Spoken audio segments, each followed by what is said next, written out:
All right, everybody. It is 9:30 in the morning on Sunday, and it's not just your normal Sunday today. It is Super Bowl Sunday. For all us football fans, NFL fans, this is a holiday for us, guys. It's time for the Super Bowl. Time to find out who is the best team in the NFL. It's going to come down to two of the best quarterbacks, as I knew. And here we go. Eon, all right. E, what's up, buddy? Good morning. Happy holiday, Murph. Happy holiday, my friend. How's the volume right now? Can you hear me good? I hear you loud and clear. I'm going to hear a lot of stuff today. It's a busy day, Rich. A lot of stuff going on today. A lot of stuff for this show. Let's get it started, pal. Yeah, man. Let's get right into it, man. All right, listen, guys. It's Super Bowl Sunday. Sometimes I like to throw in a little rhetoric. I'm only going to bore you guys for about 3 minutes with the. I promise you, we are going to segue into sports in about 2 minutes. But I was telling you something about but I think the temperature of the world is right today. I'm just going to plug my 2 cents in about that for a second. I promise we're going to get right to sports. So, Sounds good. What do you think? What do you think Super Bowl Sunday is all about, man? Super Bowl Sunday is about what? Hanging out with your friends and watching TV. Watching the big game, right? Well, first of all, Super Bowl Sunday, Rich, is that everyone comes together, no matter you're left, you're right, you're in the middle, you don't believe, you're Catholic, you're another religion, you're an atheist. Everyone gets together today, Rich, for at least 4 hours to enjoy a football game. And then all of a sudden, all hell breaks loose and we go back to the way we were the next day. But, it shouldn't be like that, Rich. We should be like we were on September 12th, 2001, when everyone came together. We were Americans. We enjoyed and stuff. I mean, we just can't base it on the 3-hour football game, Rich. We got to have this behavior all the time, 7, 24, 365. Exactly. Now, I just want to insert something real quick here. The other day, the reason why I bring this up, and it's Super Bowl Sunday is a good thing to talk about it. The other day, we all have our friends. We have friends, we've had for years and years and years. Now, the other day, I like to have a little fun on Facebook every once in a while. I like to throw some stuff out there, some political stuff that, taking the temperature of society out there. But it amazes me that today that there's still people in this world that get offended by some of the stuff you say, and if it doesn't attach to their political rhetoric. Now, I'm not going to mention any names. I'm just going to mention one person. The other day, I made a comment on Facebook, something about the migrant workers or whatever. We could talk about that another time. But anyway, I had a friend of mine that this person comments on my every time this person thinks I make a dumb a dumb right-sided, she thinks it's right-sided comment on Facebook. But the other day I posted something, and there was, I guess, with this person that listen, to my own detriment, I haven't seen this person in about 25 years. But at one point in time, I considered this person to be a very, very dear friend of mine. Okay, and we spent a lot of time together. And the point I'm making is this very, very dear friend of mine actually literally just said goodbye to me on Facebook, which I don't care. It's social media. It doesn't bother me. But I'm just letting everybody know out there that politics is not so important that you lose relationships over. I mean, this has been the temperature of the country for the last couple of months, ever since Trump got involved and Biden got involved. The temperature of the country is, if you think a certain way, I don't care if we're brothers, sisters, mother, father, related, cousins, friends for over 30 years. It doesn't matter. But still, people are still breaking relationships because of something you say politically. So, all right. So if this is the person, I know this person's not watching, but you want to say bye-bye. So listen, anybody who wants to say bye-bye because of a dumb comment they made or a comment that I think is a good comment, bye-bye. I don't need you in my life. Let's just, like today, Super Bowl Sunday. Super Bowl Sunday today is going to have people from all walks of life getting together to watch Super Bowl, right or wrong. I mean, do you believe this, that there's people actually getting rid of relationships because of something you say politically in the world today? Rich, there's family that breaks up because of this, too. It's ridiculous. And I thought even our discussion on the Empire State Building, Rich, we disagreed. But you know what, though? We hugged each other, and we're doing episode 31, right? We don't care, right? Absolutely, absolutely. Now, I think Super Bowl Sunday is the day. Super Bowl Sunday is a day where people that even if you're not a football fan, people watching the they're watching the commercials, or you're gonna have sitting next to somebody who thinks Pat Mahomes is a cute quarterback to a guy who thinks Pat Mahomes is the greatest quarterback ever, and those two people are going to intermingle and talk about sports for the day. They're going to talk about the game. They're not going to talk about the temperatures going on in the world. This is Super Bowl Sunday. Over 100 million people are going to watch this football game today. That means there's 100 million eyes are going to be on a game, and there's going to be a distraction from the craziness that's going on. And that's what I love about Super Bowl Sunday. People from all walks of life are going to get together. They got their football boxes. They like the commercials. They like the red carpet, whatever it may be. Because there is, believe it or not, a red carpet before the Super Bowl, guys. I didn't think it was, but there is a red carpet. Do you believe that, E? Yeah. Also, the halftime show, Rich. I mean, I'm not really a halftime show guy. The halftime show, I'm usually cleaning up what's in the kitchen and stuff, and getting ready to get my stuff together so I can just go right to bed after the final gun at the end of the game. But yeah, people watch it for anything. You have your seasonal people who watch like one game a year and don't know the X's and O's like we know, Rich. And then you have the guys who know the X's and O's, and that's why I don't go to parties or host parties or go to parties, is because I like to get down and dirty with the game and stuff. And when there's too much noise around, it seems like when you're at a party, the only silence is during the commercials, not the game and stuff. So I'm like the X's and O's guys. I like to get my nails dirty in the dirt and break down the game and stuff like that. So that's the way I watch it. How about you, Rich? Exactly. Exactly. Me too. Like Pete, I see it. Pete, it is dumb.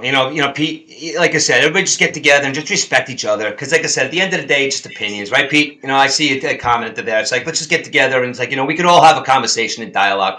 And that's what you do. You get together to watch a football game. And now you said that you talked about halftime shows. Now, I know you want to breeze through this, but I know that you're a music guy, but not as big as me. But do you remember any halftime show that you thought was entertaining, or do you always breathe through the halftime show? Because I can tell you about a couple of them I actually liked in the past. I don't know. What about you?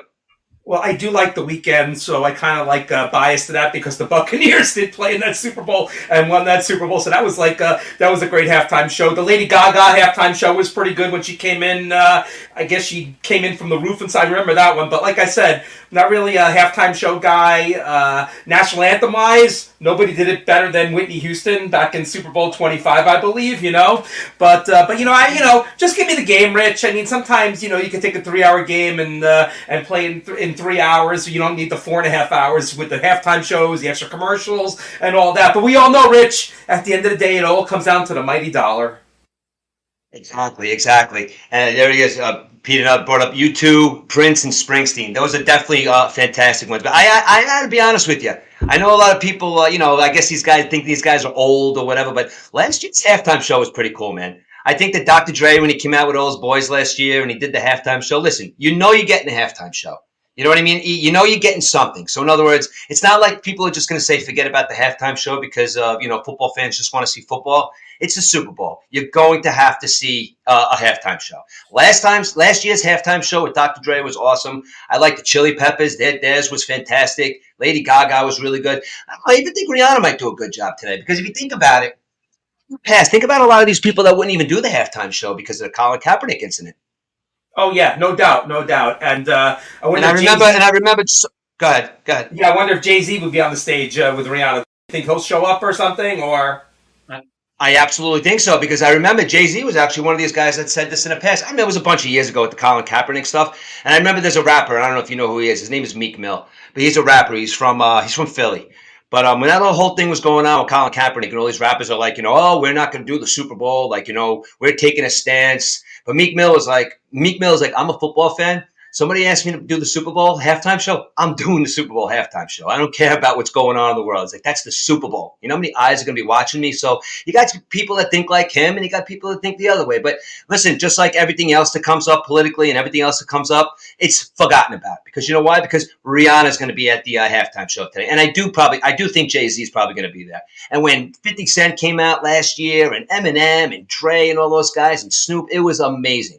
So we're going to have a halftime show. May as well be something that's entertaining. You know what I'm saying? And I have enjoyed a bunch of them in the past. So let's see what happens today. The halftime show should be pretty good today. Yeah, and I want to take a step back, Rich, about the boycotting. I remember about three 3 years ago. People were boycotting. They said they'll never watch an NFL game again. Guys with tattoos getting their tattoos removed if they had an NFL logo. But you know what, though, Rich? All these guys are watching football again. It's like the NFL, it can't go away. It just sucks. You're right back in, basically. So I never boycotted anything because you know what? You only have one life. And if I enjoy football, why do I want to boycott something that I really enjoy that I've been watching for so many years? As a matter of fact, the first Super Bowl I watched was, I believe, Super Bowl 11. It was the Raiders and the Vikings, I believe. It was the only Super Bowl that John Madden ever won, but we can go into that later. But, 11. So I've been watching the Super Bowl quite a long time, Rich, and it's not something I'm going to give up on. It's one of my favorite days of the year and of course, there was an emergency in the Dolphins-Redskins game many years ago where my grandfather passed away. That was one of the Super Bowls I did miss. But other than that, Rich, I'm all game for the Super Bowl. I'm all game for football, and let's go. In the words of Tom Brady. Now you just brought up your first Super Bowl memory. Now my first Super Bowl memory is I don't know if you guys don't know. I've mentioned in the past I grew up in Queens. Now my first Super Bowl memory, being 50 years old, I was born in 1972. I remember seeing the Pittsburgh Steelers against the Rams. Now the Los Angeles Rams. I guess at the time they've changed whatever. I'm pretty sure it was the Los Angeles Rams. But yes, I remember that game so vividly because I just remember Terry Bradshaw having a great game. I know Franco Harris had 2 touchdowns in that game, but I just remember that was the first time I actually realized that the Super Bowl was a big deal.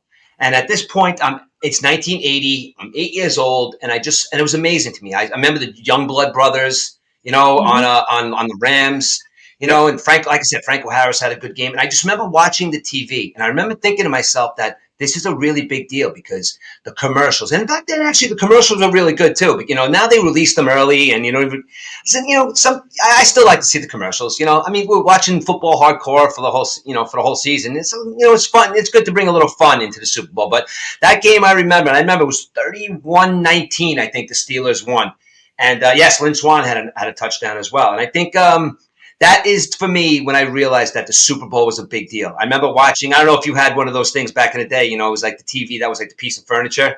I had the big, the tube inside, like it looked like a table. And I remember sitting there on the floor watching. I was watching all by myself, and I was like, wow, this is good. And who would have thought that at 50 years old, being a Jets fan, that I would never, ever in my life see a Super Bowl. And I don't even think at this point I'm going to, but I don't know, dude. You have your share. You won a couple, but what's it like to have your team, watch your team win a Super Bowl? What's that like, E? I just want to take a step back, Rich, because you did say the first Super Bowl you watched was in 1980. Now, you know how the Rams got to the Super Bowl that year? Do you know who they beat in the championship game to get to the Super Bowl? I do not. I don't. Okay, so it kind of broke my heart because being a Buccaneers fan, the Buccaneers came into the league in 1976. That's when I started really getting into football. And like I said, when I started their fandom, I wrote them a letter and they sent me a whole bunch of stuff. So you never forget the hand that feeds you. But in 1979 was part of their worst to first year where they did finish in first place. And they actually beat the Kansas City Chiefs on the last game of the season in a monsoon in Tampa. There's waterfalls coming down the stairs and stuff. They won that game 3-0 to advance to the playoffs. They beat the Eagles in the playoffs. We know the Eagles are playing today for the Super Bowl, of course. They beat the Eagles, and then NFC Championship game against the Rams at Tampa. The Rams come in and spank them. It was a 9-0 game. The Buccaneers got shut out. The Rams got their 3 field goals and went on to play the Steelers. So it was kind of a bitter Super Bowl for me as a kid, hoping to get your team to the Super Bowl. But yeah, my team did get to the Super Bowl, and I was able to witness the Super Bowl. The first time they got there was in 2003, 20 years ago. And, this Tampa team that was built back then, it was the Gruden Bowl, because the Raiders actually traded John Gruden to the Buccaneers for 4 draft picks. We've seen another trade this year with Sean Payton going from Denver to New Orleans. But the Bucs traded 4 draft picks, and the Buccaneers had quite a defense in that Raiders game. Listen to these guys, Rich. Rondé Barber, Derek Brooks, John Lynch, Warren Sapp. Now, if that's not a Hall of Fame defense or one of the best defenses ever to win a Super Bowl, correct me, please. The Buccaneers won that game 48-21. They scored 3 touchdowns on defense, and Dexter Jackson, defensive back, was named MVP in that game. I mean, winning a Super Bowl with Brad Johnson as your quarterback against Rich Gannon, the Raiders are favored. The Raiders were 4-point favorites in this game, but the Buccaneers prevailed. And then again, 3 years ago, the Buccaneers, another great defense, I should say 2 years ago, against the quarterback going today, Patty Mahomes. They drove Patty Mahomes nuts, that defense, and Mahomes couldn't even score a touchdown in the game. So the Buccaneers prevailed in that one, 31-9. Also being a 3-point underdog in that game. So the both times my Buccaneers went to the Super Bowl, they were underdogs, and both times they came out winning. Of course, the last one was 2 years ago, and it didn't quite feel like a Super Bowl, Rich, only 5,000 fans in the stands, but they did play the Super Bowl at home, and last year the Rams played at home, and I kind of thought the Cardinals, I put some money on the Cardinals being that team this year to play at home, but that's over with. We know the Cardinals, they're in shambles right now, but yeah, drinking the champagne, ordering the t-shirt, ordering the hat. I really hope you get to feel that one day, Rich, because you know what? When you go to sleep that night after winning the Super Bowl, you wake up Monday morning, life is really good. Yeah, I guess so. I mean, being a Mets and a Jets fan, I've dealt with nothing but heartache my entire life. I mean, I have more to look forward to with my Mets, I think, right now, unless the Jets get my ayahuasca boy there, Aaron Rodgers, who I want at the helm next year. Go get him now. Go get Aaron Rodgers now. I don't care if we got to spend $100 million on him. Take a chance because we got no quarterback. I want to see a Super Bowl in my lifetime. And my poor son sitting upstairs who takes it so to heart wants to see a Super Bowl too. I think so. I think we should have. I want Aaron Rodgers. I got my buddy Ryan here saying that no Aaron Rodgers. Ryan, he's better than what we got now, man. I do not. I'm better off going to play quarterback for the New York Jets right now. But like you were saying, it's got to feel good to watch a team win. I mean, I was alive in '86 to watch my Mets win the World Series, but I don't know. It builds character. You know what I mean? But you also listen. You mentioned something just before. Yeah. You just mentioned something about defenses winning the Super Bowl. Listen, that Tampa Bay defense that won that Super Bowl, that was pretty good. But comparatively to that 2000 Ravens team, what do you think about that, dude? Oh yeah, no doubt about it. I mean that was a great defense too, you know. But look at that Buccaneers defense, though, Rich. Those four guys alone, basically, you know. John Lynch is still doing a good job over there with the 49ers. John Lynch is still doing a good job in the without playing football over there with the 49ers. Yeah, and I was kind of upset. I thought maybe he would stay with Tampa and stuff, but he's doing some wonders out there as a GM. Great football mind, you know. But our teams are not in the Super Bowl this year, and we're just home watching as regular fans. I get, Rich. But you know, Rich, there is an aspect you're really nervous. When the Buccaneers played the Chiefs, I was like on the edge of my seat. So it's kind of like easier just watching the game, you know. But I remember just sitting there stiff. The bathroom the whole game. I didn't even move the whole game, Rich. I'm surprised I didn't get a blood clot that game. It's just the fact that you're just watching this, and then all of a sudden it comes to fruition at the end where, holy cow, my team just won the Super Bowl. Where am I going? I'm going to work the next day. I should be going to Disneyland, right? I'm doing a thing. I'm doing our Facebook Live here too. Don't bring me down, Pete. I want Aaron Rodgers. He's going to the Jets. I don't want him to go to Vegas. He'll get himself in trouble in Vegas. I don't want him to go to Vegas. I want him to come to the Jets. I don't want Garoppolo. But yeah, man, it's just like, this is a good day. This is just a good day. Like, just sit around, and just, and just, listen, just like forget about everything and just, have some fun, talk stats, talk also, it's just a good day, Super Bowl Sunday. You wake up and you just have something to look forward to. It's Sunday, you're chilling out, relaxing. It's definitely a good day.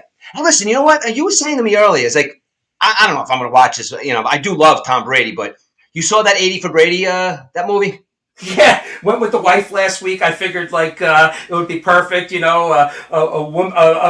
a woman's movie, but the guys can get into it and stuff. Of course, it was about the one of the greatest Super Bowl comebacks in NFL history, the Patriots Falcons Super Bowl. But you have these four ladies: Lily Tomlin, Rita Moreno, Sally Field, and Jane Fonda. I guess the Lily Tomlin character was sick with cancer, so all four of these women got together on Sundays to watch the Super Bowl. Lily Tomlin decides to buy Super Bowl tickets to go out to this game, the Patriots-Falcons game. What she did was she bought counterfeit tickets, so they're in Houston with these counterfeit tickets. They couldn't get in, and then Jane Fonda, dressing up as this blonde, whatever, she hooks up with this guy that used to play football, I guess, and they're in the stadium with the counterfeit tickets ready to get out, so she sees the guy, and he brings him up to a skybox, and Lily Tomlin calls down to Tom Brady after losing 28-3, and she gives him some kind of pep talk, and then Patriots fought the Super Bowl, and it's funny because people in the theater, they're rooting for this game, like they don't even know what happens in this game, that the Patriots, and they're like, ooh, ah, but I know what's going to happen, I know the Patriots are going to win and stuff, but it was kind of funny at the end when they're watching the 2020 Super Bowl, and they're wearing the Tom Brady jerseys, the half Buccaneer, half Patriot Patriot jerseys, which was pretty cool. But yeah, it was a cute movie. It went pretty fast too, and no popcorn. The popcorn machine, the popcorn machine broke down at the theater over there in Fishkill. So that was a downer, but really good movie. You know, if you like Tom Brady, I mean, there was some Gronk in there too. Gronk's a great actor. Love Gronk, but Tom Brady produced it. So I guess the wife and I gave more money to the Tom Brady retirement fund, huh? Right now, yeah. Listen, I haven't seen it. Maybe I'll watch it if it's on or something. I don't know, but Pete's saying his wife and his daughter loved it. I don't know, Pete, did you love it? But the reason why I'm actually bringing this up is like it's a silly movie, 80 for Brady or whatever. But they are actually saying that Super Bowl right there. I was looking at a bunch of lists that Super Bowl right there is in top 5 greatest Super Bowls ever played. Now, I kind of have an issue with it because the fact is. It was was it lopsided or was it one of the greatest Super Bowls ever played? I mean, going into that game, it's the greatest comeback, but was it really the greatest Super Bowl ever played? You know what I'm saying, E? It was in top 5 in these lists I was looking at. Well, you know what, though, Rich? We grew up in an era with the blowout Super Bowls. Remember the 49ers? They would blow these teams out and stuff. So it was kind of good. That was an overtime Super Bowl, the Falcons-Patriots, so it was kind of glad to see a Super Bowl come down to like that, the great comeback and stuff, because there were some really bad Super Bowls when we were growing up in our youth, basically. So it's good to see some close games now and then. What's the most lopsided Super Bowl you've ever watched? It was the 49ers Chargers game. It was it was a killer. 93? Was it 93 or something? 90 something? 94, I think it was. And you know what, though? Hats off to the Chargers that year because the Chargers had no reason to be in the Super Bowl. No reason. And when they showed up in the Super Bowl, they had no reason to be there either, Rich. So, but they had Junior Seau back then, but he never won a Super Bowl. We're going to talk about great football players who never won the Super Bowl, but that was a life. I remember the 49ers. They used to score like 50 points a game in those Super Bowls. Sometimes it was like not even more. Oh, there was another game too, the Doug Williams game where you enjoy the game, dude. I'm sorry, I'm talking to somebody else. Sorry. Oh, okay. The Doug Williams game where he torched the Broncos, that was a blowout, and stuff. So, there's been some blowouts, but like hopefully for a good game because that's what we want to see. I mean, when your team's in it, Rich, though, you want the blowout, right? I mean, my team played 2 blowout Super Bowls, so I kind of enjoyed that. But if you're just on the outside watching, you want a close game. Yeah, exactly. And I mean, like just being a sports fan, do you really want to see a blowout? I mean, you want to see a blowout if your team's involved, but you just really want to see a good game. And there's been some good games in the past. There's been some lopsided ones. Like you brought up that game, the Chargers and the 49ers. I remember that game. I actually watched that game at Manhattan College with my cousin Sean.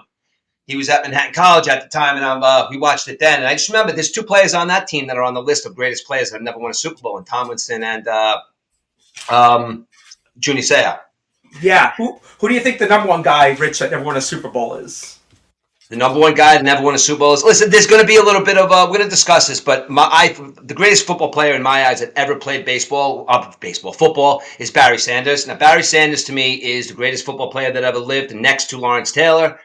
And he has never won a Super Bowl, but there's also... You got Dan Marino on that list also. There's a couple other guys. But I think, when we're talking about this, I think the 2 guys really got to talk about is Barry Sanders and Dan Marino. Do you think anybody else could be brought into that conversation as 2 of the best to never win? I got a couple other guys, Rich, when we get into it, but I think those are definitely 1 and 2 and stuff because those are the 2 prominent names, Yeah, but the Lions, one of 4 teams that never win a Super Bowl. The other 3 teams that never won a Super Bowl, Rich. The other 3 teams to never win a Super Bowl. You can put me on the spot here. Go ahead, tell me. Okay, of course, the Cleveland Browns, the Jacksonville Jaguars, and the. I'm sorry, Rich. Not win a Super Bowl, make the Super Bowl. The 4 teams that never made a Super Bowl were the Lions, Browns, Jaguars, and Texans. And the 12 teams that never won a Super Bowl, of course, the 4 I just mentioned, and then you can add in the Bills, of course, the Vikings, the Bengals, the Falcons, the Panthers, the Cardinals, the Chargers, and the Tennessee Titans. Now with Buffalo and Minnesota, they lost 4 Super Bowls, Rich. But I guess it's pretty good if you're a coach and you lost 4 Super Bowls. It adds to your life because Bud Grant and Marv Levy are still alive, the 2 guys that lost the 4 Super Bowls. Bud Grant is, I believe, he's 95 years old. He lost the 4 Super Bowls, and the Vikings never had a chance in these Super Bowls. Where Marv Levy plays some close Super Bowls, so he's 97, still alive, and Bud Grant 95, still alive. So it's kind of like game show hosts, Bob Barker and those guys. They Monty Hall, they all lived into their 90s. So if you want to live long, lose 4 Super Bowls. I guess that's the MO, right, Rich? But you know what? But think about it. Like you're talking about 2 guys that are going down in history as great head coaches of football teams. Now, if you're Marv Levy and you go to the Super Bowl 4 times and you lose 4 times, now from our perspective, because we're not involved in the NFL, we're not NFL players, we're not NFL coaches, we're not part of that stuff. Now, do you think Marv Levy would have rather never gone to the Super Bowl, or do you think and lose 4? Or do you think that he's okay with going to 4 and losing all 4? Like, what do you think? Like a mindset of a very, very competitive like football player or very, very competitive coaches. Do you think they're like, you know what? We may as well not even gone to that Super Bowl because we lost. We were second place. There's only first place, not second place. Do you think that's like the mindset of a hardcore coach or player that we should have never even gone to begin with? Tough question, Rich. He did win 2 Canadian Football League championships with the Montreal Alouettes. He coached the USFL. Dude. He didn't win there, but you know what, though? He shares the same birthday as me, as well as Tom Brady. So, I kind of like Marv. Also, he's a hero. He was a U.S. Army. He was in the Air Force, so he was a war hero, smart guy. Went to one of these big colleges, not an Ivy League college, one of these big colleges. I was reading on him, but he is in the Jewish Hall of Fame too. That pamphlet we get of the Jewish Hall of Famers.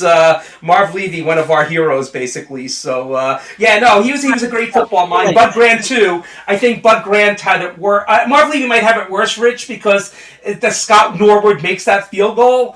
It all changes for Marv Levy. He does win the Super Bowl, whereas Bud Grant, the Vikings never had a chance in any of those 4 Super Bowls, basically. So I think for Marv, Eric, if you talk to any competitive person out there, a loss is a loss, dude. I literally think they both feel the same. I don't think that if you get blown out 48-0 or you lose the game 28 to 24. I think an L is an L in these guys' mindset, no matter if you got blown out or not, especially in the Super Bowl, dude. Because if you get blown out in the Super Bowl by your adversary, that means that you're the second. You're supposed to be the second best team to represent the other division, and you get your ass kicked. I don't know. It's that I think it's got to be the same as it's got just an L as an L. But if you get your ass kicked by it just shows the comparatively where the where the 2 leagues are. I guess at that point today you're going to see that too. Comparatively, where the 2 leagues are, because right now today's game we're going to break it down later. But you got 2 of the most exciting football players in football right now going head to head against each other in Mahomes and Hurts. And I'm looking at it from perspective of I'm looking for these 2 quarterbacks to go crazy. And again, we'll break the game down later. But that's 2 high-level quarterbacks going against each other, dude. Yeah, and Rich, there's 3 guarantees in life: death, taxes, and the fact that a Kelsey will win a Super Bowl today. So there will be a Kelsey wearing a ring at the end of the day, right? That is true. I just saw there's some crazy bet out there that I think it's called the Kelsey parlay or something like that. If both Kelseys score a touchdown, I mean, obviously it's pretty easy for Travis, but the brother there, he's an offensive lineman. He has to pick up a fumble or something, so you could probably win a ton of money if you put a couple bucks down on that parlay. I put it out on Facebook yesterday, Rich. I said, wouldn't it be great if we see a Kelsey touchdown? And you know what, though, Rich? It's not that odd in the past where an offensive lineman caught a touchdown pass. We've seen it. We've seen offensive linemen catch touchdowns in the Super Bowl. When was this? Oh my God! It might have been a Patriots Super Bowl or something like that. But you got the offensive lineman comes in as an eligible. It might be a little more difficult for center, Rich. To catch a pass. But you know what though? What about if you do the old fumble rooski? Do you do the old fumble rooski? A center could score a touchdown. Yeah, just not within the last 2 minutes of the halves, right? Because then the guy who fumbled has to advance the ball, I guess, right? Yeah. Exactly. Fumblerooski. You ever see a Fumblerooski being unfold in front of you on TV? I think I saw it once. I think it happened with the Eagles a couple of years ago. Yeah, you know what the Fumblerooski Yeah. is? It's good. Love the fumble Rooski play. Kind of like the hook and ladder. You know, you get these special plays that sometimes they work, sometimes they don't. You know. Yep, exactly, So listen, exactly. we're talking about players now that have never won a Super Bowl. And right now I know we got Barry Sanders, we got Dan Marino. You got a list of a couple other guys there too, right? That have never won a Super Bowl that maybe everybody thought they would have at some point in their careers. Yeah, but let me touch on Marino first, right? He made the Super Bowl in his second season, right? And this Super Bowl matchup in 19 was him against Joe Montana, and they combined for 718 yards in that game. But Marino came up short and never tasted the Super Bowl again. So a lot of these guys don't take it for granted, Rich. I mean, look at Marino. Marino makes it the second year. It goes 14 years not to even make the Super Bowl, let alone win a Super Bowl, again and stuff. Barry Sanders, 1991, he led the Lions to win their first playoff game in 65 years over the Cowboys, blown out the week following by the Redskins. And then 2 years later, he rushed for 170 yards against the Packers, and the Lions were upset by the Packers that day. It was Brett Favre's playoff win. So the Lions did have a couple of chances when Barry Sanders was there, but just couldn't make it. And look, 30 years later, we're still the same with the Lions, basically, right? Yeah, exactly. Yeah, I'm sorry. I'm kind of responding to some messages here on Facebook Live too. I got Ryan here telling me Richard Todd and AJ Dewey. AJ Dewey broke my heart in 1982. I cried at 10 years old. So AJ Dewey is one of my least favorite football players. I know he wasn't that big of a football player, but he still resonates with me as having nightmares of watching that right in Richard Todd's face. You know what? I don't even want to talk about it anymore. Yeah, thanks, Ryan. Yeah, AJ Dewey. Hey, Rich, could I just bring something up?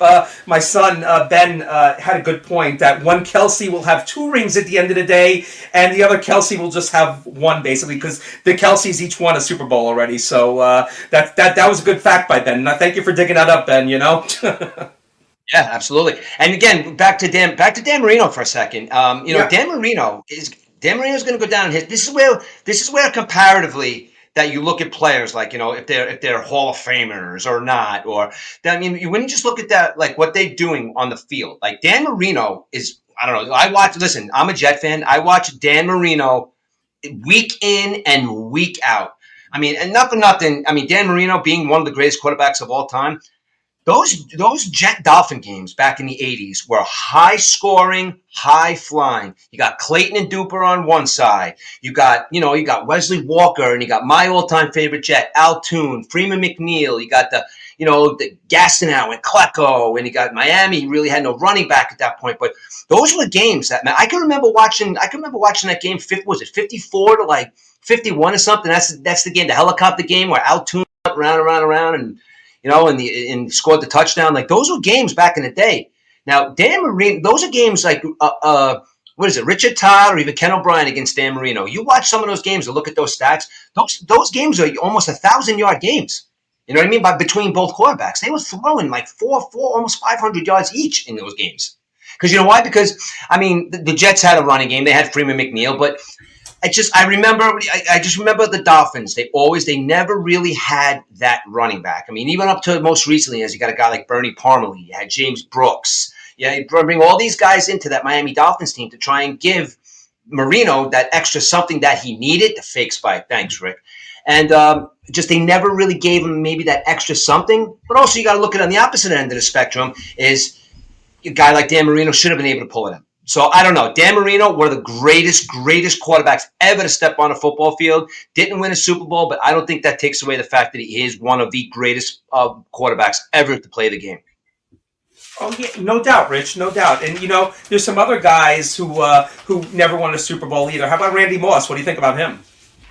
Randy Moss, you know what though? The Giants, was that? They ruined his chances, right? Yeah, that was the undefeated.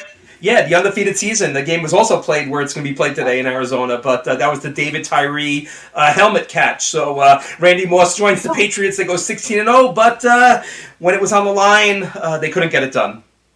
I don't know about you guys. I got some Giant fans listening right now. Do you guys take that David Tyree catch as, wow, that's a great catch, we won the Super Bowl because Or do you look at that as like, wow, he just pretty much caught the football, attached it to his head, went down, and all of a sudden it's this amazing catch? I actually think the other catch was better. What's his name down the sidelines? That was another big play in the Super Bowl for the exact. Thank you, Ryan. It was luck. And this guy, right, Ryan is one of the biggest Giant fans I know.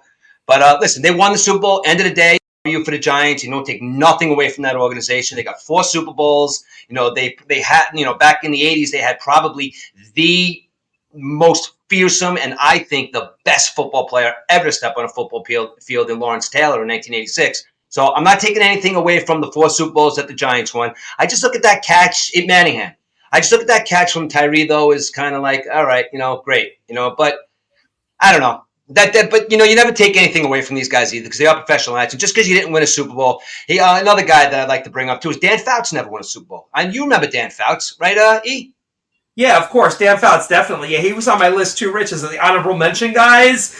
Dan Fouts, he came close. They lost that game in Cincinnati. It was like minus 28 degrees when the Bengals went to their first Super Bowl against the 49ers. But you know what, though, Rich? How about Bruce Smith, NFL's all-time leading sack leader? And you can go 4 ways. You can go Bruce Smith, Thurman Thomas, Andre Reed, and Jim Kelly, all part of those 4 Buffalo teams that never won the Super Bowl. Crazy, right? Andre Reed was a hell of a wide receiver back then, dude. He really was. And I don't know what happened to those guys. I mean, listen, the wide right game, I guess it is what it is, but I don't know what happened. Those guys at one point were so dominating. Thurman Thomas running. Yeah, Boomer should have won. You're right, dude. I mean, you got this. They were so dominating. You know what I mean? And I don't know. Yep. And then how about Anthony Munoz, one of the best offensive tackles of all year, Rich? Went to 2 Super Bowls with the... Yeah, two Super Bowls with the Bengals. I guess the Bengals could have used him to block this year for them, with their offensive line that they had. But, he almost won the Super Bowl, but that 92-yard Joe Montana drive in Super Bowl 23 put the nail in the Bengals' coffin, And then I have to give a Vikings player out, Alan Page, the first defensive player to win MVP, but he suffered through the 4 non-competitive Super Bowl losses. Junior Seau, we saw before, Randy Moss. Junior Seau was also on that Patriots team that went undefeated, Rich. And he also played in that 1994 team that got derailed by the 49ers. And how about Tony Gonzalez, tight end? He never won a Super Bowl. Listen, I was just going to mention Tony Gonzalez. I want to talk about Tony Gonzalez for a second. Now, Tony Gonzalez, quarterback-wise, I don't remember quite who his quarterbacks were. I know I don't even have. What does Tony Gonzalez do with his career if he has a kid like Pat Mahomes throwing him the football? I mean, listen, Travis Kelce, awesome tight end, going to go down looking at as one of the greatest ever. But Tony Gonzalez might be the greatest tight end that ever put on a football uniform. What would you think his career would have gone if he had Pat Mahomes throwing him the football like Kelce does? Well, Pat Mahomes loves going to the tight end, so yeah, it would have been. I think Tony Gonzalez would be having a ring or 2 right about now if that was the case, right? Yeah. Yeah, absolutely. I mean, the guy was amazing. Yeah, Tony Gonzalez would make plays like he was a big, strong wide receiver. That's pretty much what he is. That played tight end. He'd catch everything. Remember when he used to so easily go into the end and just like dunk the football over the uprights. I mean, the guy was an amazing athlete. I mean, he's on with a Fox or something now. But I think Tony Gonzalez with the right quarterback probably might have won 2 or 3. The Chiefs might have won more. I mean, I don't know if he would have won with the Falcons. That team wasn't that good. But Tony Gonzalez with Pat Mahomes, I think he would have had at least 1 or 2. But he's another guy. Just look at the way we break that down, Rich, with Pat Mahomes as the quarterback. So Pat Mahomes loses. He loses Tyreek Hill this year, right? He gets his 2 wide receivers, Marcus Valdez-Scantling and J.J. Smith. Juju Smith-Schuster, not JJ, Juju Smith-Schuster. I think the Chiefs lead the league in hyphenated last names, even with the running back too, who's back today. But yeah, even with the new wide receivers losing Tyreek Hill, Kelce still has a monster year: 110 yards, 110 catches, 1,300 yards, 12 touchdowns. So yeah, Gonzalez definitely is a winner with the with Kelce with Mahomes. If that's the case.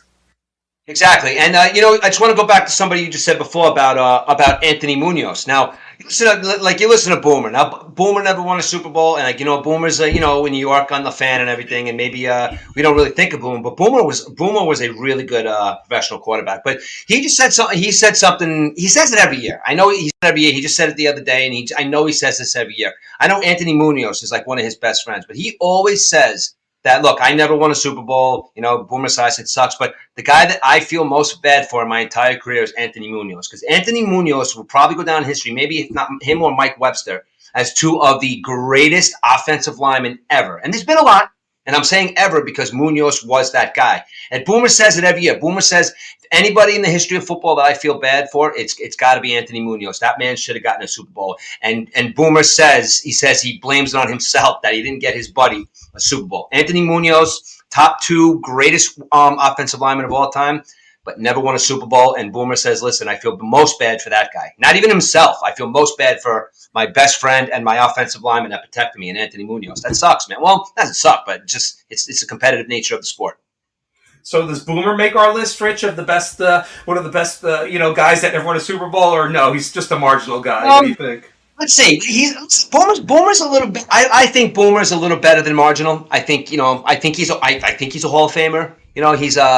But he's definitely on the list of that I have here. Like, he's not Jim Kelly. He's not Dan Fouts. There's another guy we forget about that played for the Chiefs too, that his life was cut a little too short, was Derek Thomas. Derek Thomas, I mean, he played in an era where everybody thought, and it was true, that Lawrence Taylor was just a god. And again, like I'll say it again, Lawrence Taylor, I think, for my money, the greatest football player, hands down, to ever put on a uniform. That's the football player aspect of it.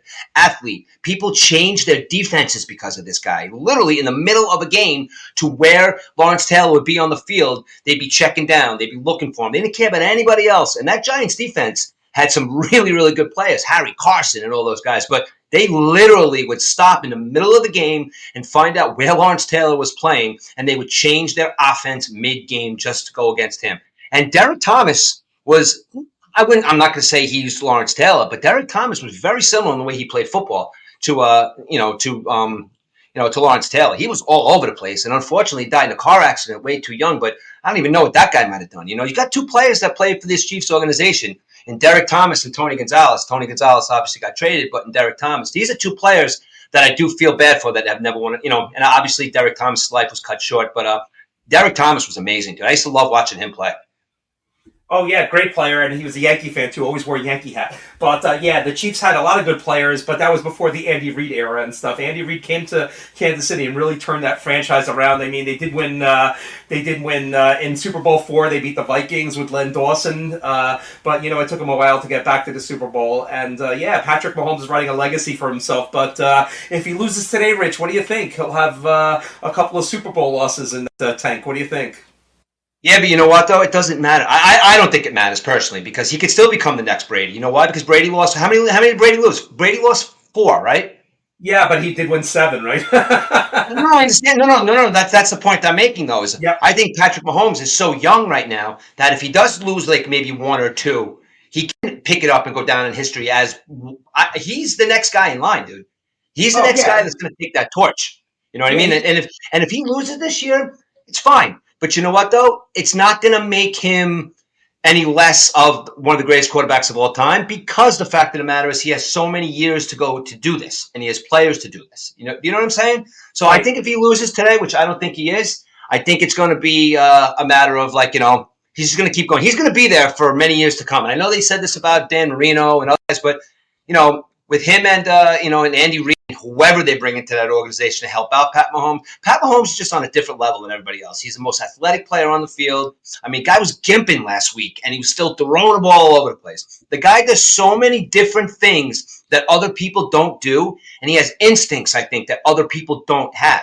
I mean, he has the instincts of a Tom Brady and an Aaron Rodgers with the athleticism that I've never seen before in the NFL. I mean, maybe Michael Vick. He has the athleticism of Michael Vick. He throws the ball like Michael Vick. I mean, say what you want about Michael Vick. A lot of the dog people out there don't like him. But let's just take that out of the question. Michael Vick was a monster on the football field. And I think Pat Mahomes has the smarts of the Joe Montanas and the Dan Marinos. He has that football IQ with the athleticism of like a Randall Cunningham or like those guys. Like he's just like, he was a quarterback that was built in a lab. and they just said, Pat Mahomes Sr. was a not that great of a pitcher in the major leagues, and he went home and says, you know what, I am going to create the perfect athlete. And my son Patrick is going to be in there for one day. And I think they created the perfect athlete on the football field. You have to scheme against this guy. You can't go straight at him, because if you go straight at him, he's going to run all over the place. He's going to throw the ball 70 yards. He's going to shuffle the ball like a shortstop. People say the way he plays the sport. He said he played baseball as well. He says a lot of his instincts as a quarterback come from his days on playing baseball at a high level. Now, we're all baseball guys, too. It's like, you watch some of these shuffle passes that he makes. It looks like he's turning a double play. I love Pat Mahomes, and I think what's going to happen today is it's going to come down to him being a better athlete on the field than Jalen Hurts. I'm going to see if that happens. Because if you know anything about the Philadelphia Eagles, there's only one defense in the history of football that has more or equal sacks as a team, and that is the 1984-85 Bears. They had 80. And the Philadelphia Eagles had 80 sacks. So I think they're going to have to use that defense and try and get to Pat Mahomes in order for him to win. We'll break the game later. But Pat Mahomes, to me right now, is the far and away the best athlete and best quarterback in football right now. Yep, and we know, Rich, it takes a team effort, too, sometimes. I mean, look at these quarterbacks. If I name them to you, Nick Foles, Joe Flacco, Brad Johnson, Mark Rippon. So, look at these quarterbacks that actually won a Super Bowl. Jeff Hostetler. So it definitely takes a team effort to win a Super Bowl sometimes. So we'll see what happens today. We'll have our predictions later and stuff like that. But you know what, though, Rich? We missed the number 31. Today, episode 31. And in Super Bowl 31, which was played on January 26, 1987, the pre-Brady era between the Patriots and the Packers. So you had Drew Bledsoe and, of course, Brett Favre. The Green Bay Packers beat the Patriots 35-21. And the game did feature a 31-yard field goal from Chris Jackie, Packers kicker. So there's your number 31 in a nutshell. I have some other trivia about the number 31. You want me to go through that, or you want to do that later? What do you want to do with 31? I know we kind of do this in the beginning, but... Let's go, man. Let's go. You know what our show's about. Let's go. Let's do the 31. We're going to get into the meat and potatoes of the football game in a little while, but yeah, let's do it, man. What's number 31? This is our 31st episode. We got some. I like your. What do you got for number 31 as far as non-sports related first? How about we do that? So 31st episode. Give me some non-sports related 31 facts. Okay, well, looks like our introduction went 31 minutes without this and the fun facts. No, I'm just kidding. No, we're into our 45th minute. But Rich, you like ice cream? You like ice cream? I know you like ice cream. I love ice cream. Right. Love it. So Baskin Robbins is known as 31 flavors in Japan. They always have 31 flavors available. You ever go to Baskin Robbins, Rich? I used to. They used to be when I was growing up in Queens. I used to go to Baskin Robbins. Yeah, I'm more of a Haagen-Dazs guy, but yeah, Baskin Robbins is all right. Yeah, I'm a Carvel type of guy. I don't even know where there's a Baskin Robbins around here. I think maybe in Newburgh, something like that. But Baskin Robbins, yeah, they still exist. They're all over the place. Did you know 7 months have 31 days in the calendar? So if your birthday's a month with 31 days, you're pretty much you're a good guy. When's your birthday, Rich? In May, right? Mine's May, yeah, May 12th. Yeah, so mine's August, 31 days. So you fall right into that category there. And in 31 years, there's 1 billion seconds in 31 years. Did you know that, Rich? Oh, that's a lot of seconds. Yeah, I counted, so that's how I know and stuff. If you're going to call somebody in the Netherlands, 31 is the calling code. The 31st state to join the Union was California on September 9th, 1850. And there's a conspiracy theory about this, Rich. I know the word conspiracy theory drives a couple of people's nuts, but if you look at the first letter C, it's the third letter of the alphabet. If you look at the second letter A, it's the first letter of the alphabet. Put it together, 31, CA, California is the 31st state. How about that, right? Okay, the 31st president, Herbert Hoover, the president in power when the Great Depression started. Also, Hoover Dam was named after Herbert Hoover. 31 is a horror movie from 2016. It was set in the 1970s and follows a group of carnival workers who were kidnapped by a group of clowns. I never saw that movie. Carnies. I'm sorry? Carnival workers. They call them carnies. Carnies. Yeah, you ever heard that term before? Yeah, I heard that before, yeah. And to be a carny, you have to be missing about 31 teeth in your mouth, right? And have a crystal meth addiction. You know, and Rich, I I want to. You talked about carnies for a second. I want to get back to that for a sec. But I used to go to all these carnivals with Ben as a kid. And I always wear my Buccaneer shirt, and all these guys were Tampa fans. So I had to go back and figure, like, why are all these guys Buccaneer fans? You know? Because they all live in Florida. These guys all travel around the country. All the carnival guys are from Florida, basically. You know? I hear you, man. Kind of makes it funny why it's a joke of a state, basically. So yeah, getting back to the 31 hockey goalies, common number they wore number 31. You believe that, Rich? 31 hockey goalies? Yeah, you know, and I was doing a little like research on the number 31 last night, and maybe I didn't know that what you had told me, that 31 was a number that was given to the goalies. You know, because I mean, I'm an Islander fan, and I haven't had too many good runs with my team since the 80s, but obviously since I was a fan in the 70s, I was a fan when they had their 4 Stanley Cups. And Billy Smith, number 31, he was the goalie there, and there were seasons there where he was just playing like, I guess like in hockey terminology, I guess where he was standing on his head. I don't know what that means because I'm not a huge hockey fan, but Billy Smith, number 31 for those Islander teams, was clutch. And you also had Grant Fuhr, who was clutch for those Edmonton Oilers teams as well. Pelle Lindbergh, who was tragically killed in a car accident. He was driving a Porsche when he was with the Philadelphia Flyers. And Curtis Joseph, all wore number 31. So number 31, a very common number. I'm sure our hockey fans can expand on that when they ever call in. We're looking for hockey fans still. But in terms of baseball, Rich, I know number 31 is near and dear to your heart with Mike Piazza, right? Yes. Now I want to talk about that for a second. Now, Mike Piazza, number 31. Let's see. Is that one of the best days I've ever had as a Mets fan? Getting Mike Piazza, it's good. It's definitely top 5. Now, Mike Piazza being number 31, he's my favorite 31. But we're going to discuss an athlete in a couple of minutes that wore the number 31. That, you know, because of what he does, I think he is probably the greatest number 31 ever. But let's go to Mike Piazza for a second. Mike Piazza, offensively, probably one of the greatest catchers of all time. Defensively, you know, it's like a give and take. You know, it's like he's going to probably top 5, but you know, he didn't play the position like like Johnny Bench and like those guys. But hitting wise, offensively, going to go down in history as one of the greatest of all time. And one of my days as a Mets fan, getting Mike Piazza, one of the happiest days I've ever had. So, I mean, number 31, Mike Piazza, my guy, hit that big home run for 9/11. It's too bad that we couldn't give him a World Series. I mean, you know, it's too bad that he pushed out against Roger Clemens. That was one of my downfalls of watching him. Like, I would have loved to see him take that piece of that bat and stick it right in Clemens' chest in the middle of the World Series. You know, then he would have definitely gone down in history as the greatest number 31 ever to play if he would have stuck that bat piece right in Clemens' chest. But, you know, number 31, that's my boy, Mike Piazza. How do you feel about Mike? What do you think about Mike Piazza? I think we touched on this, Rich. I think Piazza was a great offensive catcher. According to, you know, defensively, yeah, he was marginal. But I you know what? My memory of Mike Piazza was after 9/11 when he came up and hit that huge home run at Chase Stadium against the Atlanta Braves. That kind of gave me the fact that the United States is coming back. We're doing stuff normal again and stuff. I don't know if you had that same feeling, but that's my biggest memory of Mike Piazza.